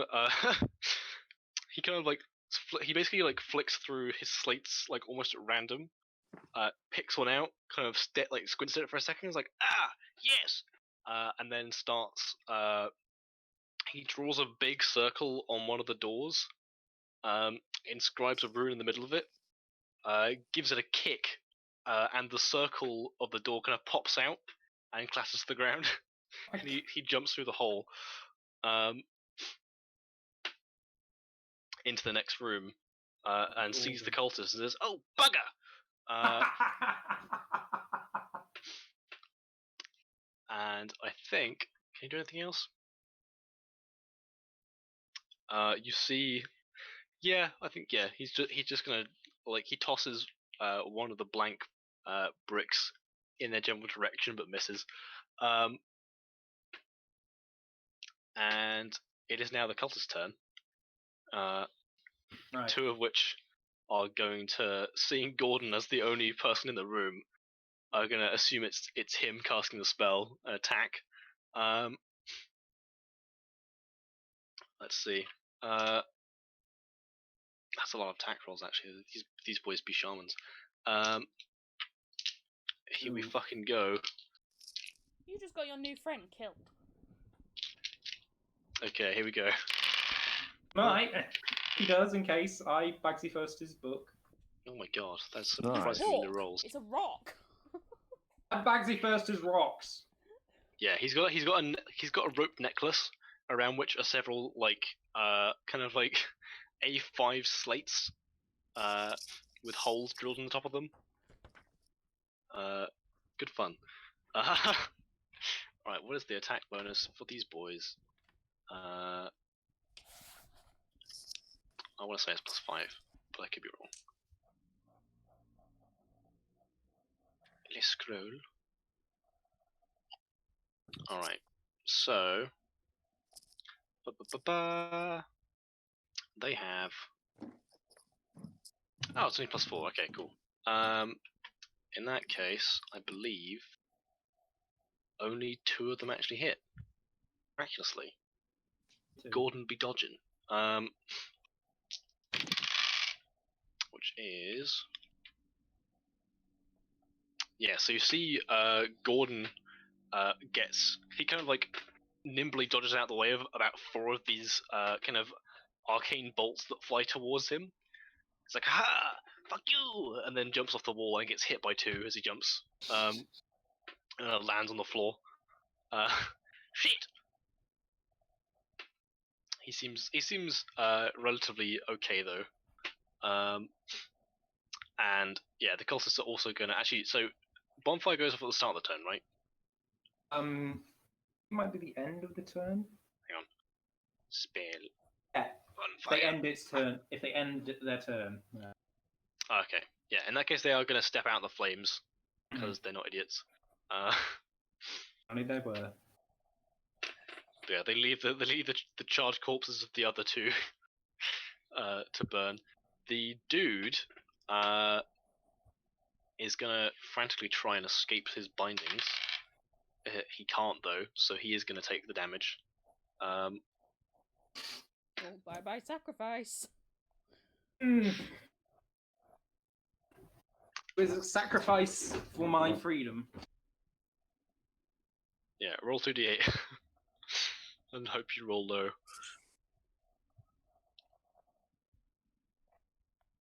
Ain't low, bro. Okay. He is horrifically burned, but so is the stretcher, and he's able to get up.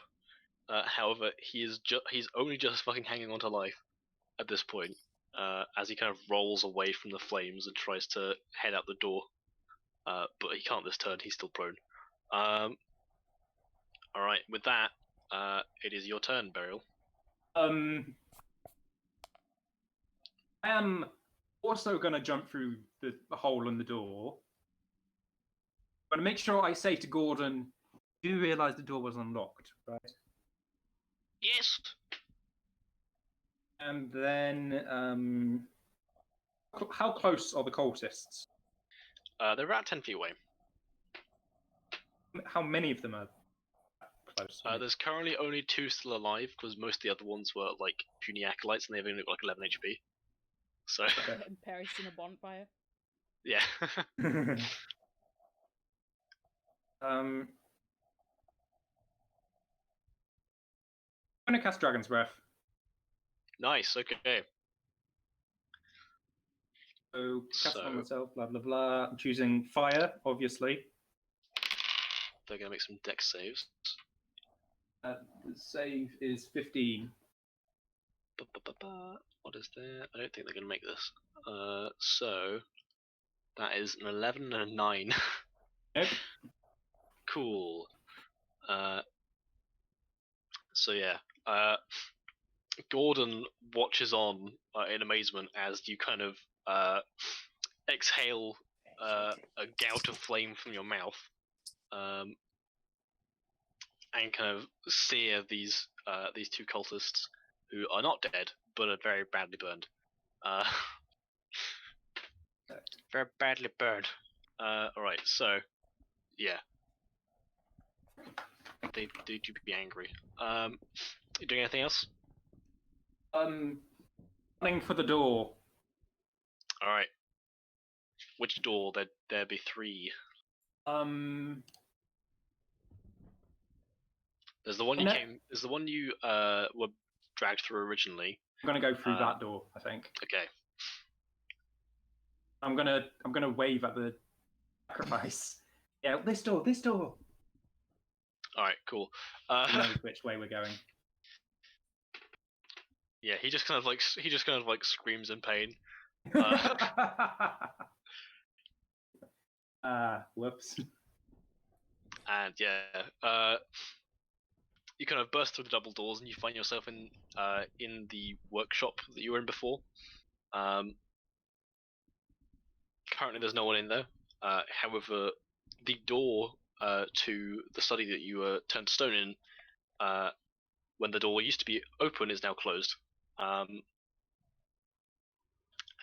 that is the end of your turn, I believe.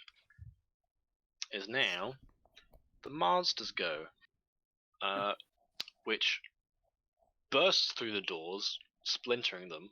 You can hear a crash in the next room. This is the point actually. Beryl doesn't witness any of this. You just hear kind of screams and Gordon's kind of delighted like cries of like yeah as he like jumps around. All right, this thing gonna bite, I reckon. It's gonna bite some people. All right, so it's gonna attempt to bite Gordon. and it misses because Hooray. Gordon would be a wily bugger. And then it's going to try to claw some cultists. Are there still cultists alive? Just about. They're pretty low after the dragon's breath. Okay. All right, so It will be after this. Fine. one of those is a miss. However, the other definitely not a miss. So I think he's dead.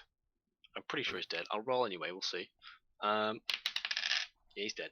So you hear the kind of gurgling cries as one of the cultists is torn in half.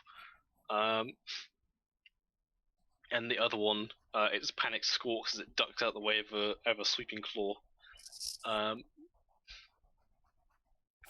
Alright, so after that, it is Gordon's turn. And you hear kind of him mutter for a second. You hear some scribbling. And then you watch as the door, like one of the double doors behind you, it's about 10 foot tall and 5 foot wide, blinks out of existence. And then about a couple seconds later, across the room, you see Gordon appear holding the door with some runes inscribed on it about halfway across the room, and then disappear again.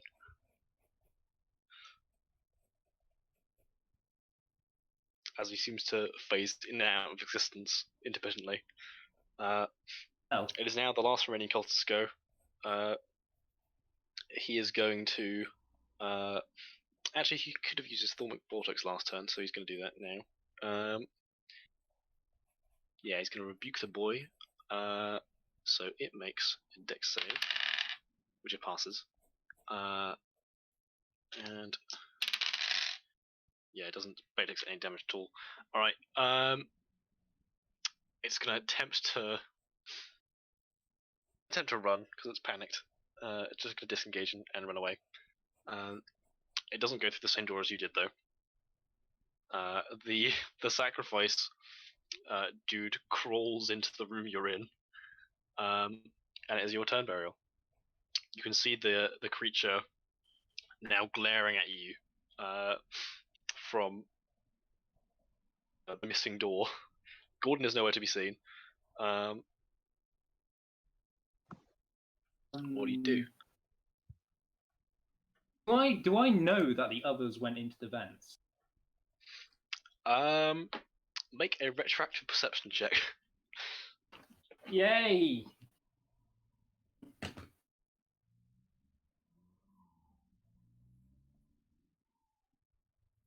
Wrong chat. That's the wrong chat, damn it. Every time you do that.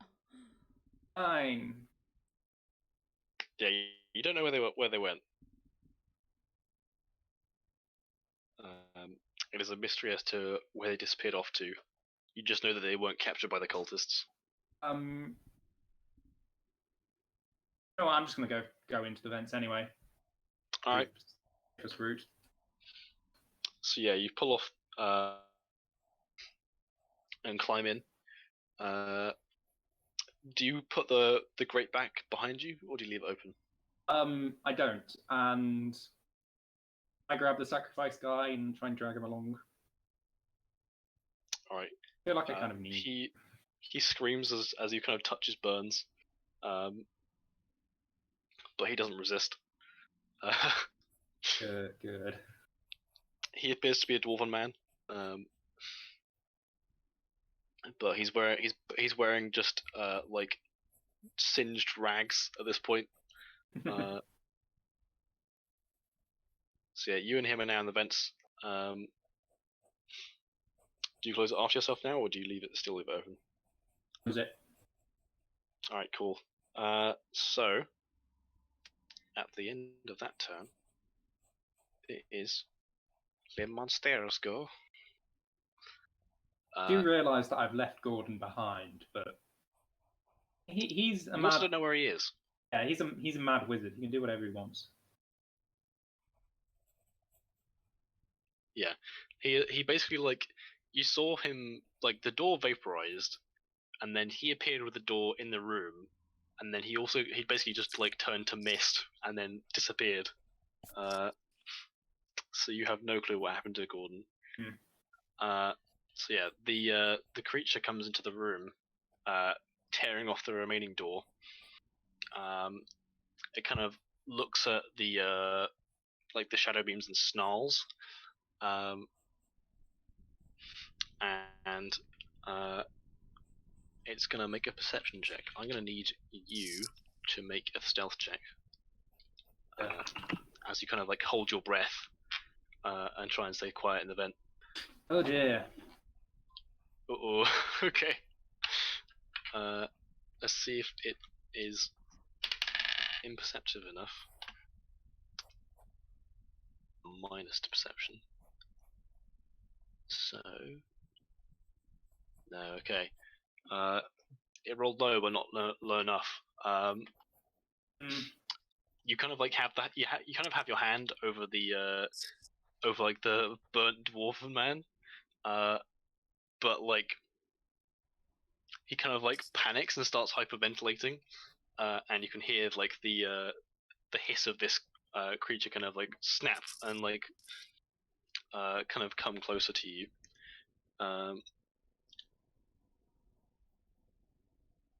And let's see. We'll probably add initiative at this point because you're not actually fighting. You're kind of just hiding from this boy. I'm running the heck away. But yeah, you kind of like move down the vents. As you kind of back away, you hear a cry of Geronimo! As from above, Gordon lands on the creature with the door. He kind of seemingly materializes out of the ethereal plane, drops down, kind of surfs the door off the monster, and seems to sprint off into the other room. At which point the monster gives chase. You are now. He has sufficiently distracted the monster from where you were. Where do you go now? I think I'm gonna stay in the vents. All right. I'm like move through. So as you head on, I'm still dragging the dwarf guy with me. yeah, the dwarf guy kind of calms down at this point, a little bit. Like the kind of cold metal of the vents, whilst painful, has like kind of helped to leech some of the heat away from the burns. So he's a little bit more. He's still panicked and like scared as hell, but having a panic attack at the moment. Understandable, really. But yeah, so the vent goes left or right. To the left is I think it's actually I can't remember which way around I said it. But one way goes towards what appears to be a junction. Another one Left leads goes away. to the junction. Do that. All right. So you head towards the junction, and just like before, you're met with 3 possible turnoffs. One, you can see light coming from around the bend. One, you can feel a cool breeze that kind of intermittently cuts in and out. And another one, you can hear the noise once You can again. hear a dragonborn swearing at a walk. Actually, yeah, make a perception check because you can away at the stuff, so you can hear that.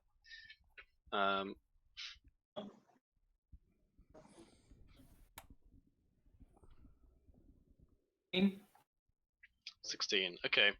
You can hear talking, but it's difficult to make out. It could well be your friends, but it's also quite echoey in the vents, so the sound gets distorted quite a bit. I'm going to try and go that way and see who's talking.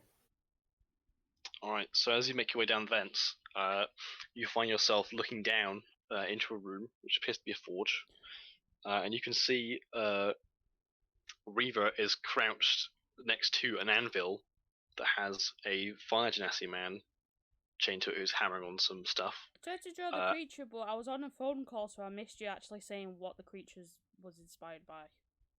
So. Oh, it's in campaign chat, but Yeah, it's teeth. That's all you need to know, really. it's not that far off, to be fair. But yeah, as you kind of peer down, you can see Reaver kind of frustratedly trying to pick Having a an lock. argument with a lockpick. You can see it kind of breaks a couple times, and then like Oak repairs it, and she goes back. Krook is kind of tapping on the door at the opposite end, and yeah, that's what you see. The dwarven man kind of whispers, "Who are you?" Just a moment, please.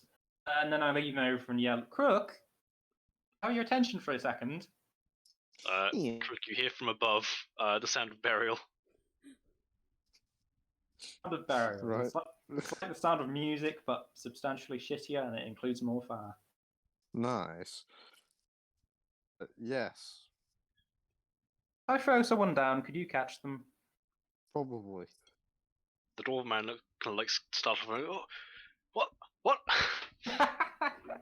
Throw him down!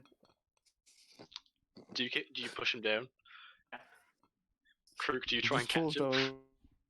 Try, but if I'm check for it. All right. So this guy's going to resist you pushing him down. So in a burial, I'm going to need you to make an athletics check. Would Creek get along with dwarfs? Because obviously they're non-magic. Yeah, I don't mind dwarfs. I'm just saying it'd be hilarious if I just missed him and he fell down and broke his neck. That was it. That would be funny. What did the dwarf roll? He rolled a 13. So like kicking and screaming, he falls through the vent. Krook, I'm going to need you to make. It probably would be a dex save actually. Alright. Because he was definitely strong enough to catch him. It's just whether or not you can like time it right. Sure. Like a Right, cartoon, you dex. raise your arms, but he falls next to you. Right. I got a unnatural 20. Yeah, so you Hey. easily catch him. So a screaming, burn-scarred dwarf lands in your arms, and kind of scrambles to get out as soon as he lands. Who are you people? And the fire genasi at the forge just says, "Oh, great, more." Now, you need to work out if I jump down. You could ask Krook to catch you. Will he though? Will he? That is a good question. You probably have to ask him. Crook, if I jump down, will you catch me? Maybe. We should have seen that response coming, really. I do an insight check to see if he's telling the truth. Sure. This makes no sense because. Oh no. Okay. 7. You have no idea whether Krook is going to catch you or not. He is stone-faced. Well, you're either going to get injured or you're going to not, so... Unless, of course, you actually use something to get you down yourself. Like, I tried to, anyway. I don't think he has anything. You could try and, like, use a spell to slow my fall. I was going In to the say, sense of- if you decide to use a rope... After careful consideration, Krug will try and catch Burial. Thanks, I guess. Okay, yeah, you watch as Krook kind of like gets into the position to catch you under the vent. Alright, I guess I jump out and aim for his arms. Alright, I'm going to You're on say... to your sides now, crew. Yeah, we'll say one of you makes a dex saving for it. It's up to you which one does it. My dex is Um, +1, so I'm probably better off doing these because I get advantage on them. yeah. Well, It's a danger sense is sense. against effects that are, would harm you usually. I think so. I'm dangerous. I guess you still have Dragon's Breath active, so Well, it says advantage on dex saves on things I can see, and I can see burial. hang on. I will look up the actual rule for it because some of the abilities on Dungeon Master's Vault have been abbreviated. Glass feet, danger sense. Beep boop. 2. Alright, you have advantage on dex save things against effects that you can see, such as traps and spells. Yeah, I guess burial falling on me isn't really that. I'm Burial's magical. not a trap or a spell. I am magical. Yeah, I mean, if you set it on fire, then sure. No, I'm sure we'll be fine. All right, okay, Yeah. I'll try and catch you then. That's... Alright, so someone make a dex save. All right, well, we both got +1 to it, so it's your choice, burial. you do it. You're the one actually catching. All right, okay. An 8. Oh dear. Oof. Okay. So you do catch Burial, but she lands on you at an angle, and Crook is knocked prone, and Burial, you're gonna take you take 2 points of bludgeoning damage. Cool. After saying about Reaver and Oak landing on him, it's fucking Burial. Yeah.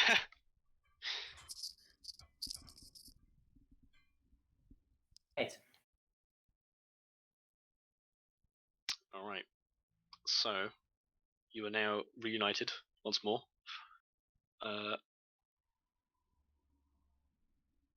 You have a dwarf with you that is very badly burned. Is carrying in a corner. Okay. A minute.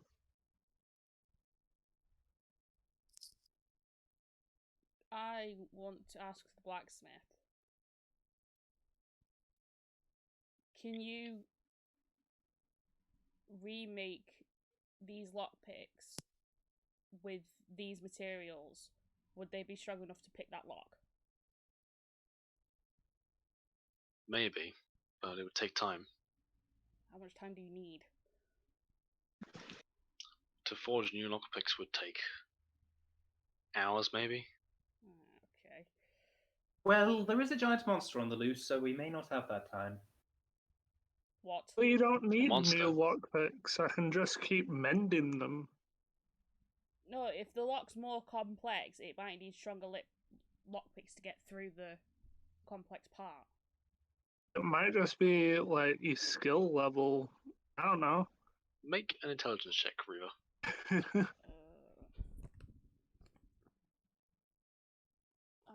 I don't have anything to my intelligence. It'd be cool to have like the grey, well, the black metal lockpick. Yeah. So You have no idea why the lock won't open. You're like, this should fucking work. Why isn't it working? That's why I'm thinking to remake them with the other stuff, because they're magical. It might work, because it's a magic lock. That's what Reaver believes.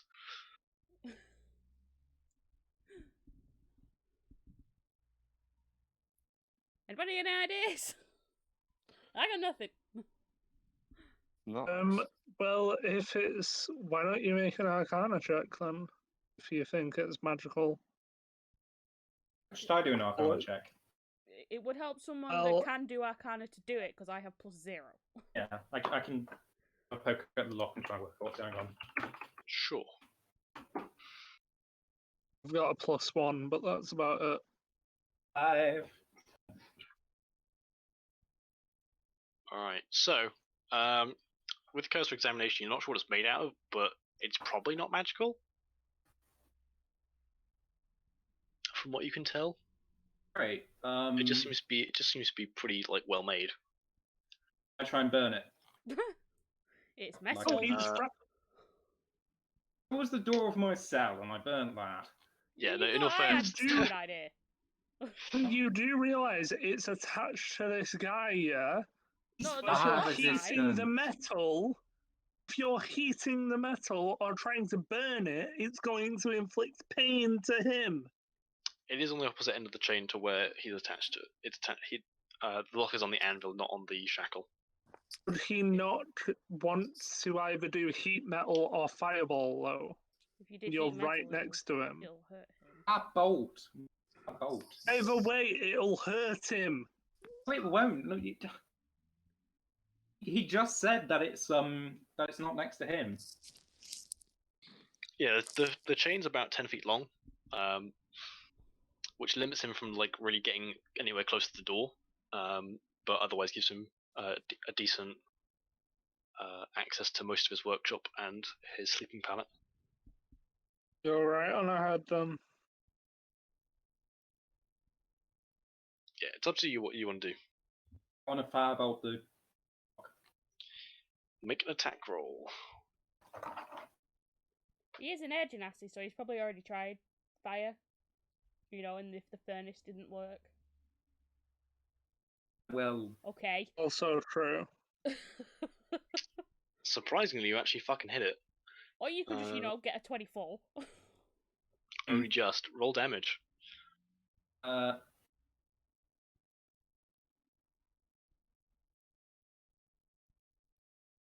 D10. 14.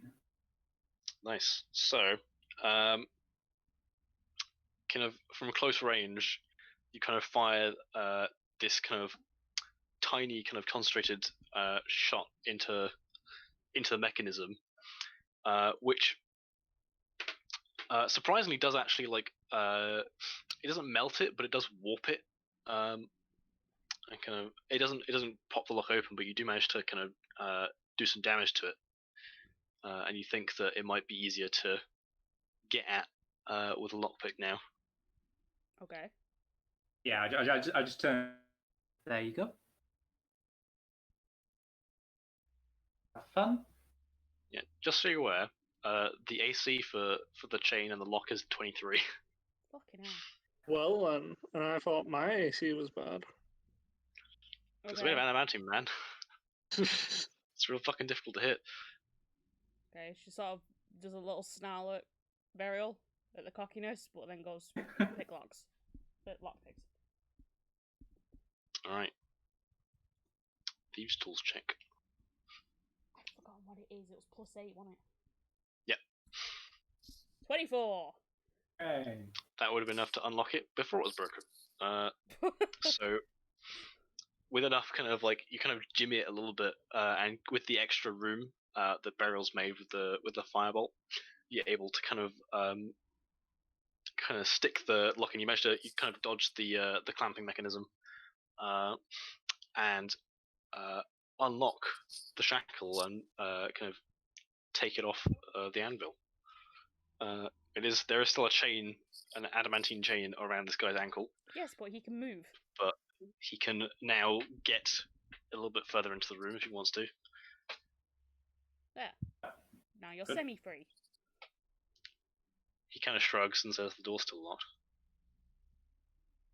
I just look at 2. Farouk. It's like, where do you think we have him? What do you want me to do then? Well, if there's a creature coming, you might as well just bash the door down. Yeah, sure, I'll give it a go.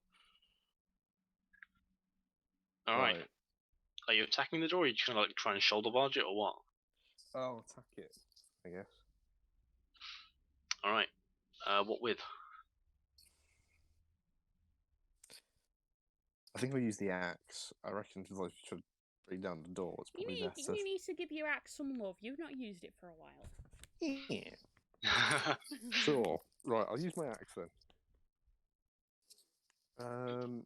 Right, so just be a normal attack. Okay. Yep. Make an attack against the door. I got a 16. 16 as you kind of try and slam the axe into the door, but it kind of sparks and skitters off. Maybe this is why your axe isn't getting that much love. No, I'm just rolling really poorly. I've Of just got a 10 then. course.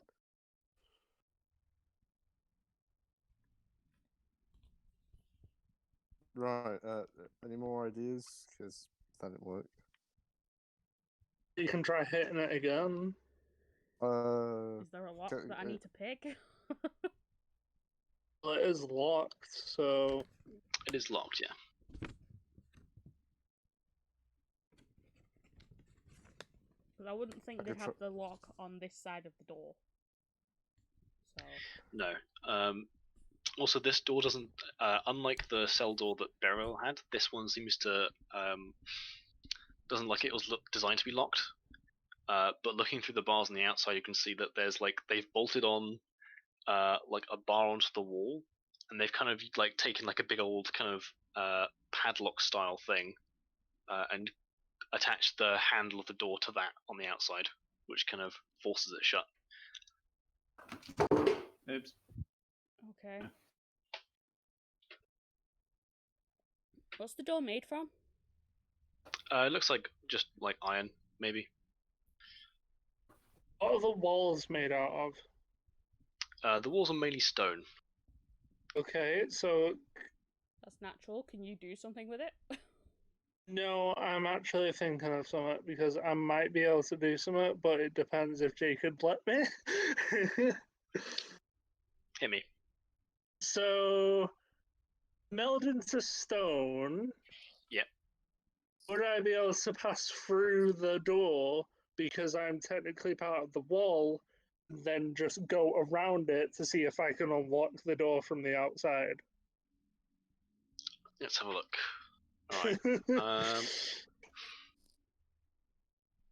So you're just phasing through shit now. Well, it's not really phasing through it. It's more of like using the wall because, like, I'd essentially be passing through the wall. I'd become the wall essentially, and then just pop out on the other side. So it looks like you can use your movement to leave the stone where you entered it, which ends the spell. So I think you won't be able to like pass through a wall that way. Unfortunately, it looks like you actually. I guess if you could make a spell, you could make a spellcraft check if you wanted to. So I wouldn't be able to. Okay. You could try, but it would be beyond the spell's purview. Yeah. I'll give it a go. Why not? All right. The DC for this is a little bit higher, and if it goes wrong, bad things might happen. So we'll see. Please don't get stuck in the wall. I'm good for that then. I've actually got another idea because it's iron. So if it is iron, and would I be able to try use flame blade to try and melt through it? You can try.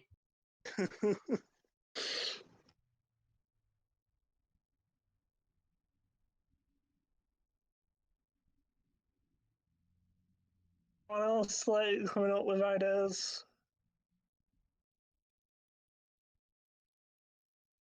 Because I'm trying my best. At this rate, it's looking like to just smashing the door down. Pretty much. Can you make an intelligence check for me? Go on, do your rage thing. Get angry. Smash the door down. Exactly. Do you want me? I could try and rage, but it's not going to make that much of a difference. Right. I'll just go for another attack roll and I hope I get better then, I guess. I was going to say, before you do that, make an intelligence check. Intelligence check, right. 11. Okay. Yeah, I'm going to say you don't have the insight to come up with the idea. Right. So can I try and hit it again? Yep, you can do. Sure. Let's try again. Okay, I got this time I got 25. That hits. God. Is this with the sword or the axe? This is the axe, so damage. My axe Alright. will do something good. Yeah, It Jesus will. Oh, I Christ. forgot it's a D12. This right. Mhm. Okay, that is 13 damage.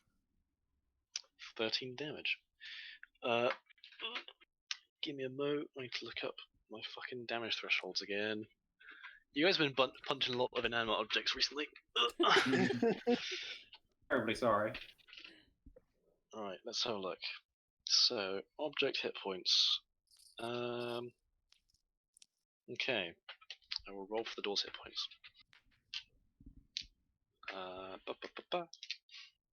Where's my d8s? Okay. Are we ending at 5 again, by the way? Yeah. Alright. So we'll see where this goes. And yeah, we'll probably finish up pretty soon. By me. Okay. Yeah, so you do manage to kind of slam the axe, trying to kind of like I'm guessing probably hitting the hinges, I imagine. Through them. You managed to kind of carve your way through a couple of the hinges. There's still a few left, but you definitely get purchase on the door this time.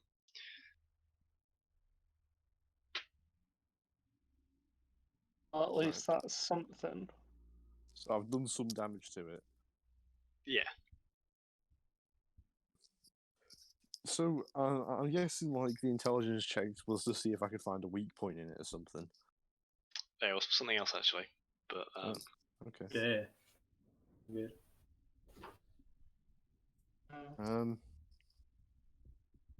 While nothing is going on, can Reaver start having a look at the rocket launcher?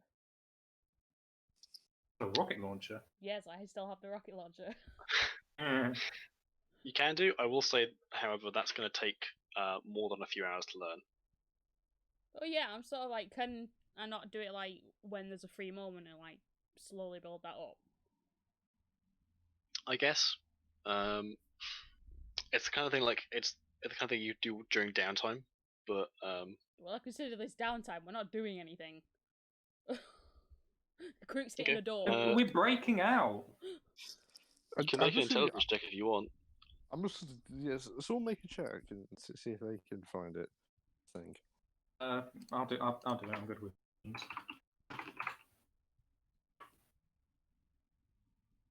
I'll do my intelligence one. Just a quick look. No, I won't. I'll try and look at the door. Never mind. Yeah, no, you kind of take out the rocket launcher and kind of give it a once over, and like you kind of like, yeah, I think I need to sit down with this like at least a day before I can even start figuring this thing out. Like this is like nothing you've ever seen before.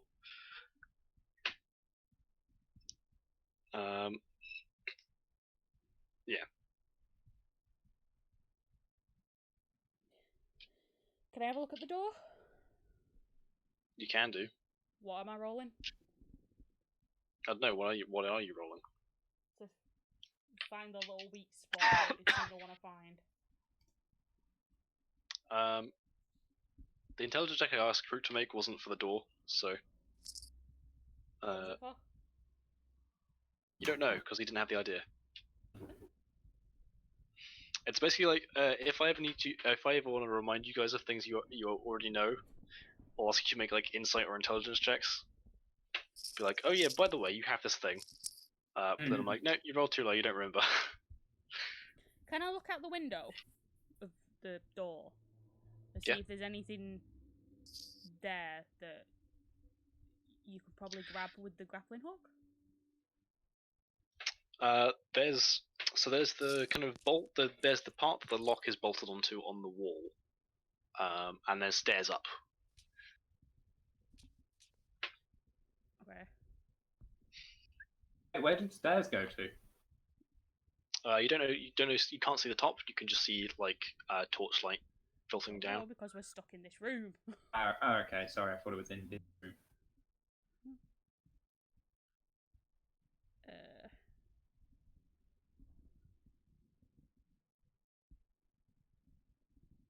I don't know.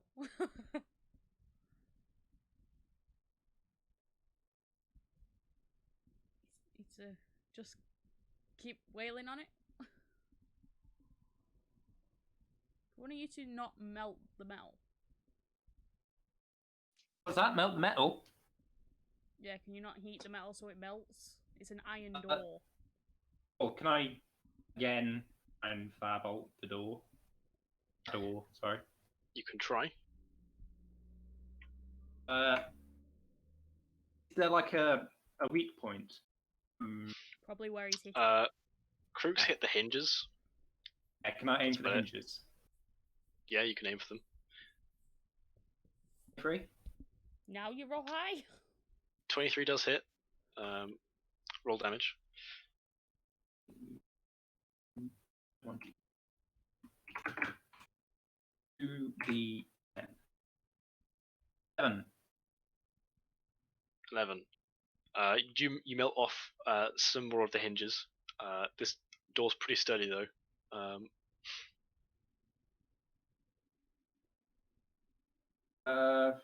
Another. I'm gonna try to do it on the other hinge. Right. Right. Sure. 13. 13 misses. Okay. You're unable to concentrate the flame enough to get any purchase on the metal.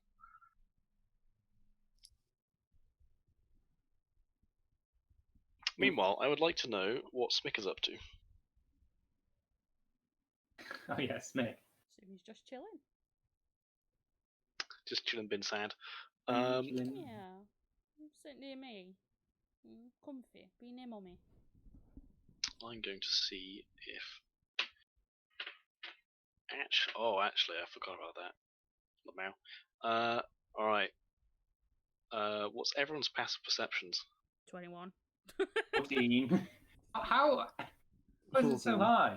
Also. 22 actually. Because I picked observant. and I was high 17. anyway. All right. I think.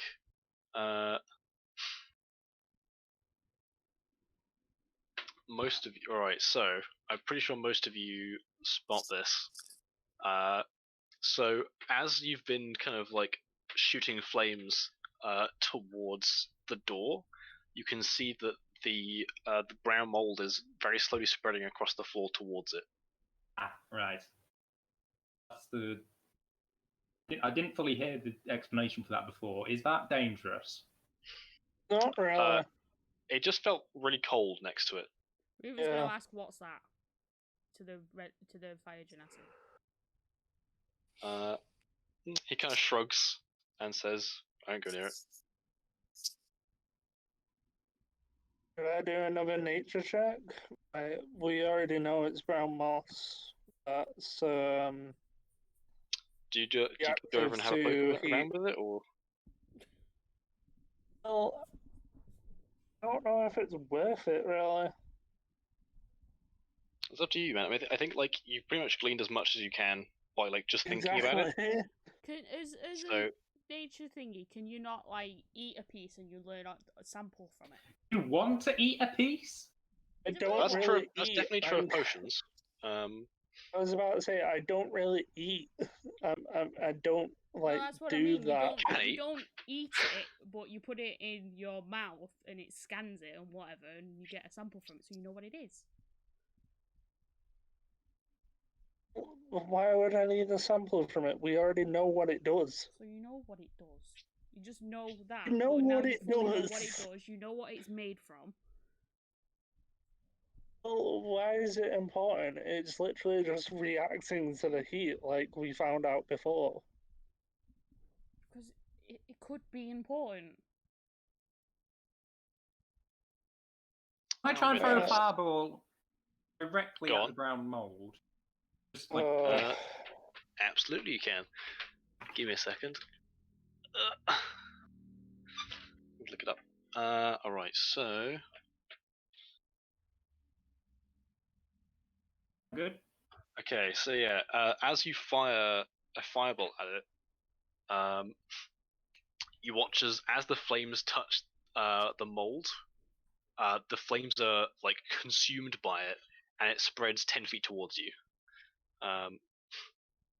See, now if you scanned I'm gonna- it or whatever, you could have learned that it reacts to fire when it is touched by fire, not just it goes towards it. So Instead of having to Oh, we flip a already fireball at know. We Just so already you're it. aware. know It's touched. going towards it. That's not this what I mean. this room is We know it about goes room's about towards 20 it. feet by 20 that. feet. We go towards it when there's fire. When it gets touched by fire, it gets even bigger, quicker. Who's standing Well, next to I the door? thought that would be common sense on. I That think I doesn't was mean as that well. it grows towards you. It's gonna do it when it gets touched with fire. Okay, But yeah, in that it's case, growing towards the fire. Yeah. That's what we I'm already gonna need knew. Yeah, you I'm don't gonna know need what some I'm people to talking make about. some con saves. We know that bit. Sure. Include me. I think so. Given that Beryl did it from a distance, probably not. But I'm gonna need Reaver and Oak and probably Smick to make Constitution saving throws. Oh goody! I don't have anything on. If you Constitution. seriously doomed another character, James. Look, Oh, silent fool. silent fool when you're putting everyone else at risk. Okay. Maybe instead of scanning the mold, you should have just scanned burial. Yeah, just, you know. Now, what the hell's up with her? You'd learn so much It's Ian information. anyway. Okay, so Oak, you're able to kind of your Warforged body kind of resists this like basically like as the mold gets comes within 5 feet of you both, it gets like deathly cold, and like the air around you is freezing. So Like before. okay, so Reaver, you take 19 points of cold damage, and Oak, you take that would be 9 points of cold damage. As this thing sucks all the heat out of the air. How much? 19. Yeah. Okay. You can see there's frost growing on the ground next to it. Burial. F. F. I'm on 15. F. What? Throw burial into it. Not push Burial into it. How about Also, we I'm both gonna do need- it so we have I'm an gonna need advantage? Smick to make a saving throw as well, because he was next to you. You are dooming the entire party over and over again. How do I do this for Smick? I think he has a +3 because I don't think Constitution is one of his special things.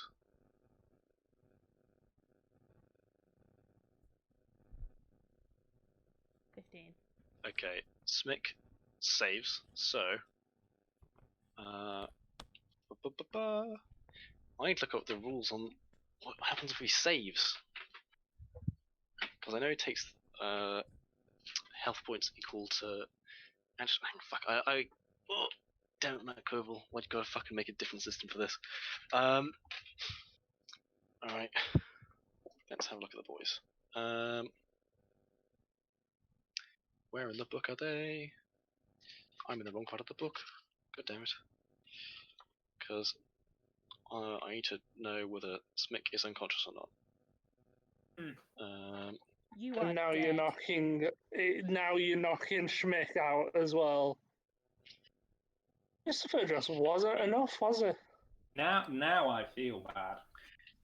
Alright, let's have a Now look. you feel bad when someone is just knocked unconscious.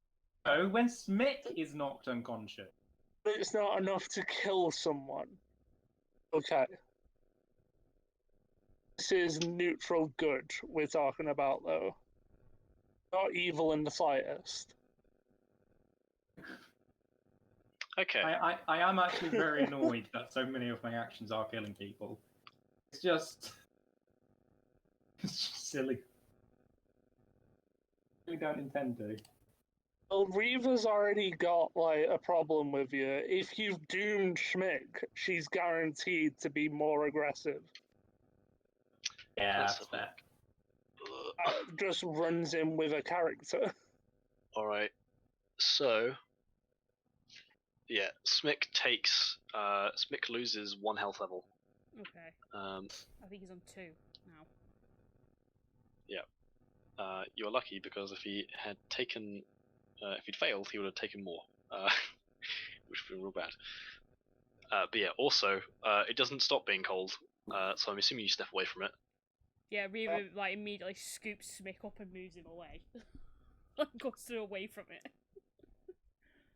Yeah, you can see him like shivering. Like as a kobold, he's really not used to the cold.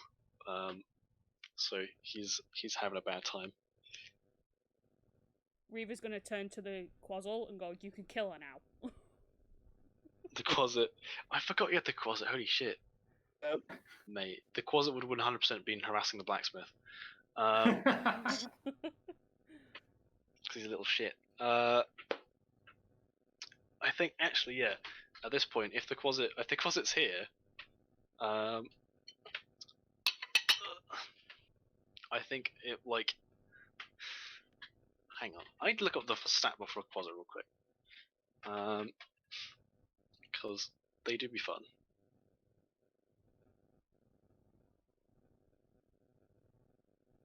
What's he up to? Let's see. Man, he's got a lot of things he can do. I think he's invisible at the moment. So, yeah, he's just crawling around. Yeah, she's just gonna say to him, "It's like you can kill her now."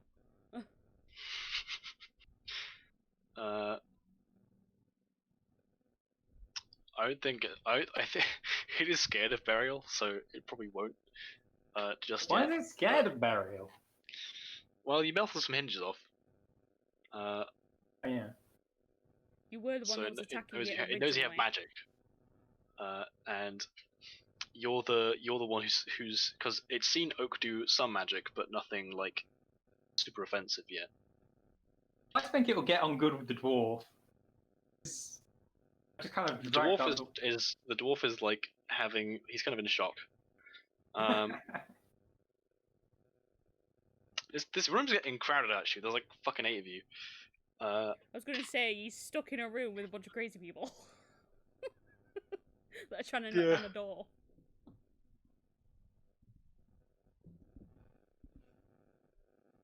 It is 5. So I think we're gonna. So I will leave you with this. No, let us As get you out of kind this of room. as you're arguing over the brown mold incident, you hear a rattling and a snarl in the vent above. And at that point, we're going to end. We'll pick up next week. That thing With, gets in. I so sincerely weird. apologize for all the trouble I am putting you guys through. You hurt my baby boy.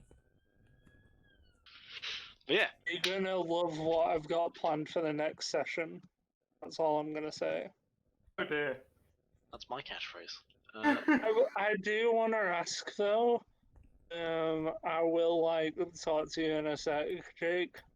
Because I want to see if like this will be something that I'm able to do. Okay. Also, Yeah. Jake, I wanted to ask you Yes. about the thing about creating a location for the character. Yeah. I think I should. Got 2 choices. One of them's just like the ruins of Manipool, which is what's going on there, I guess. And the other is actually like where the Great Red Dragon is. one do you think? It's up to Which you, one? man. Like, it's basically you get to decide the location, and don't don't give any spoilers to others because they're not supposed to know. Okay. Yeah, basically the idea is that like each you get a location that you know about, that it's unlikely that anyone else would have been to, but you're connected with in some way. Which I thought was a nice way to like root you in the world a little bit, because it's all well and good me explaining, oh, here's the place you're from, but if you know nothing about it, that's not very much point. So having somewhere that you do know a lot about, that's kind of your place, I thought was something that would be interesting to play around with. Right. Okay. But it doesn't have to be somewhere that's safe for you. It just has to be somewhere that you know.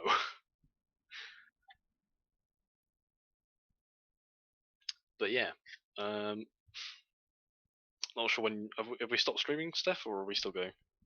We have now, since I remembered that we're streaming.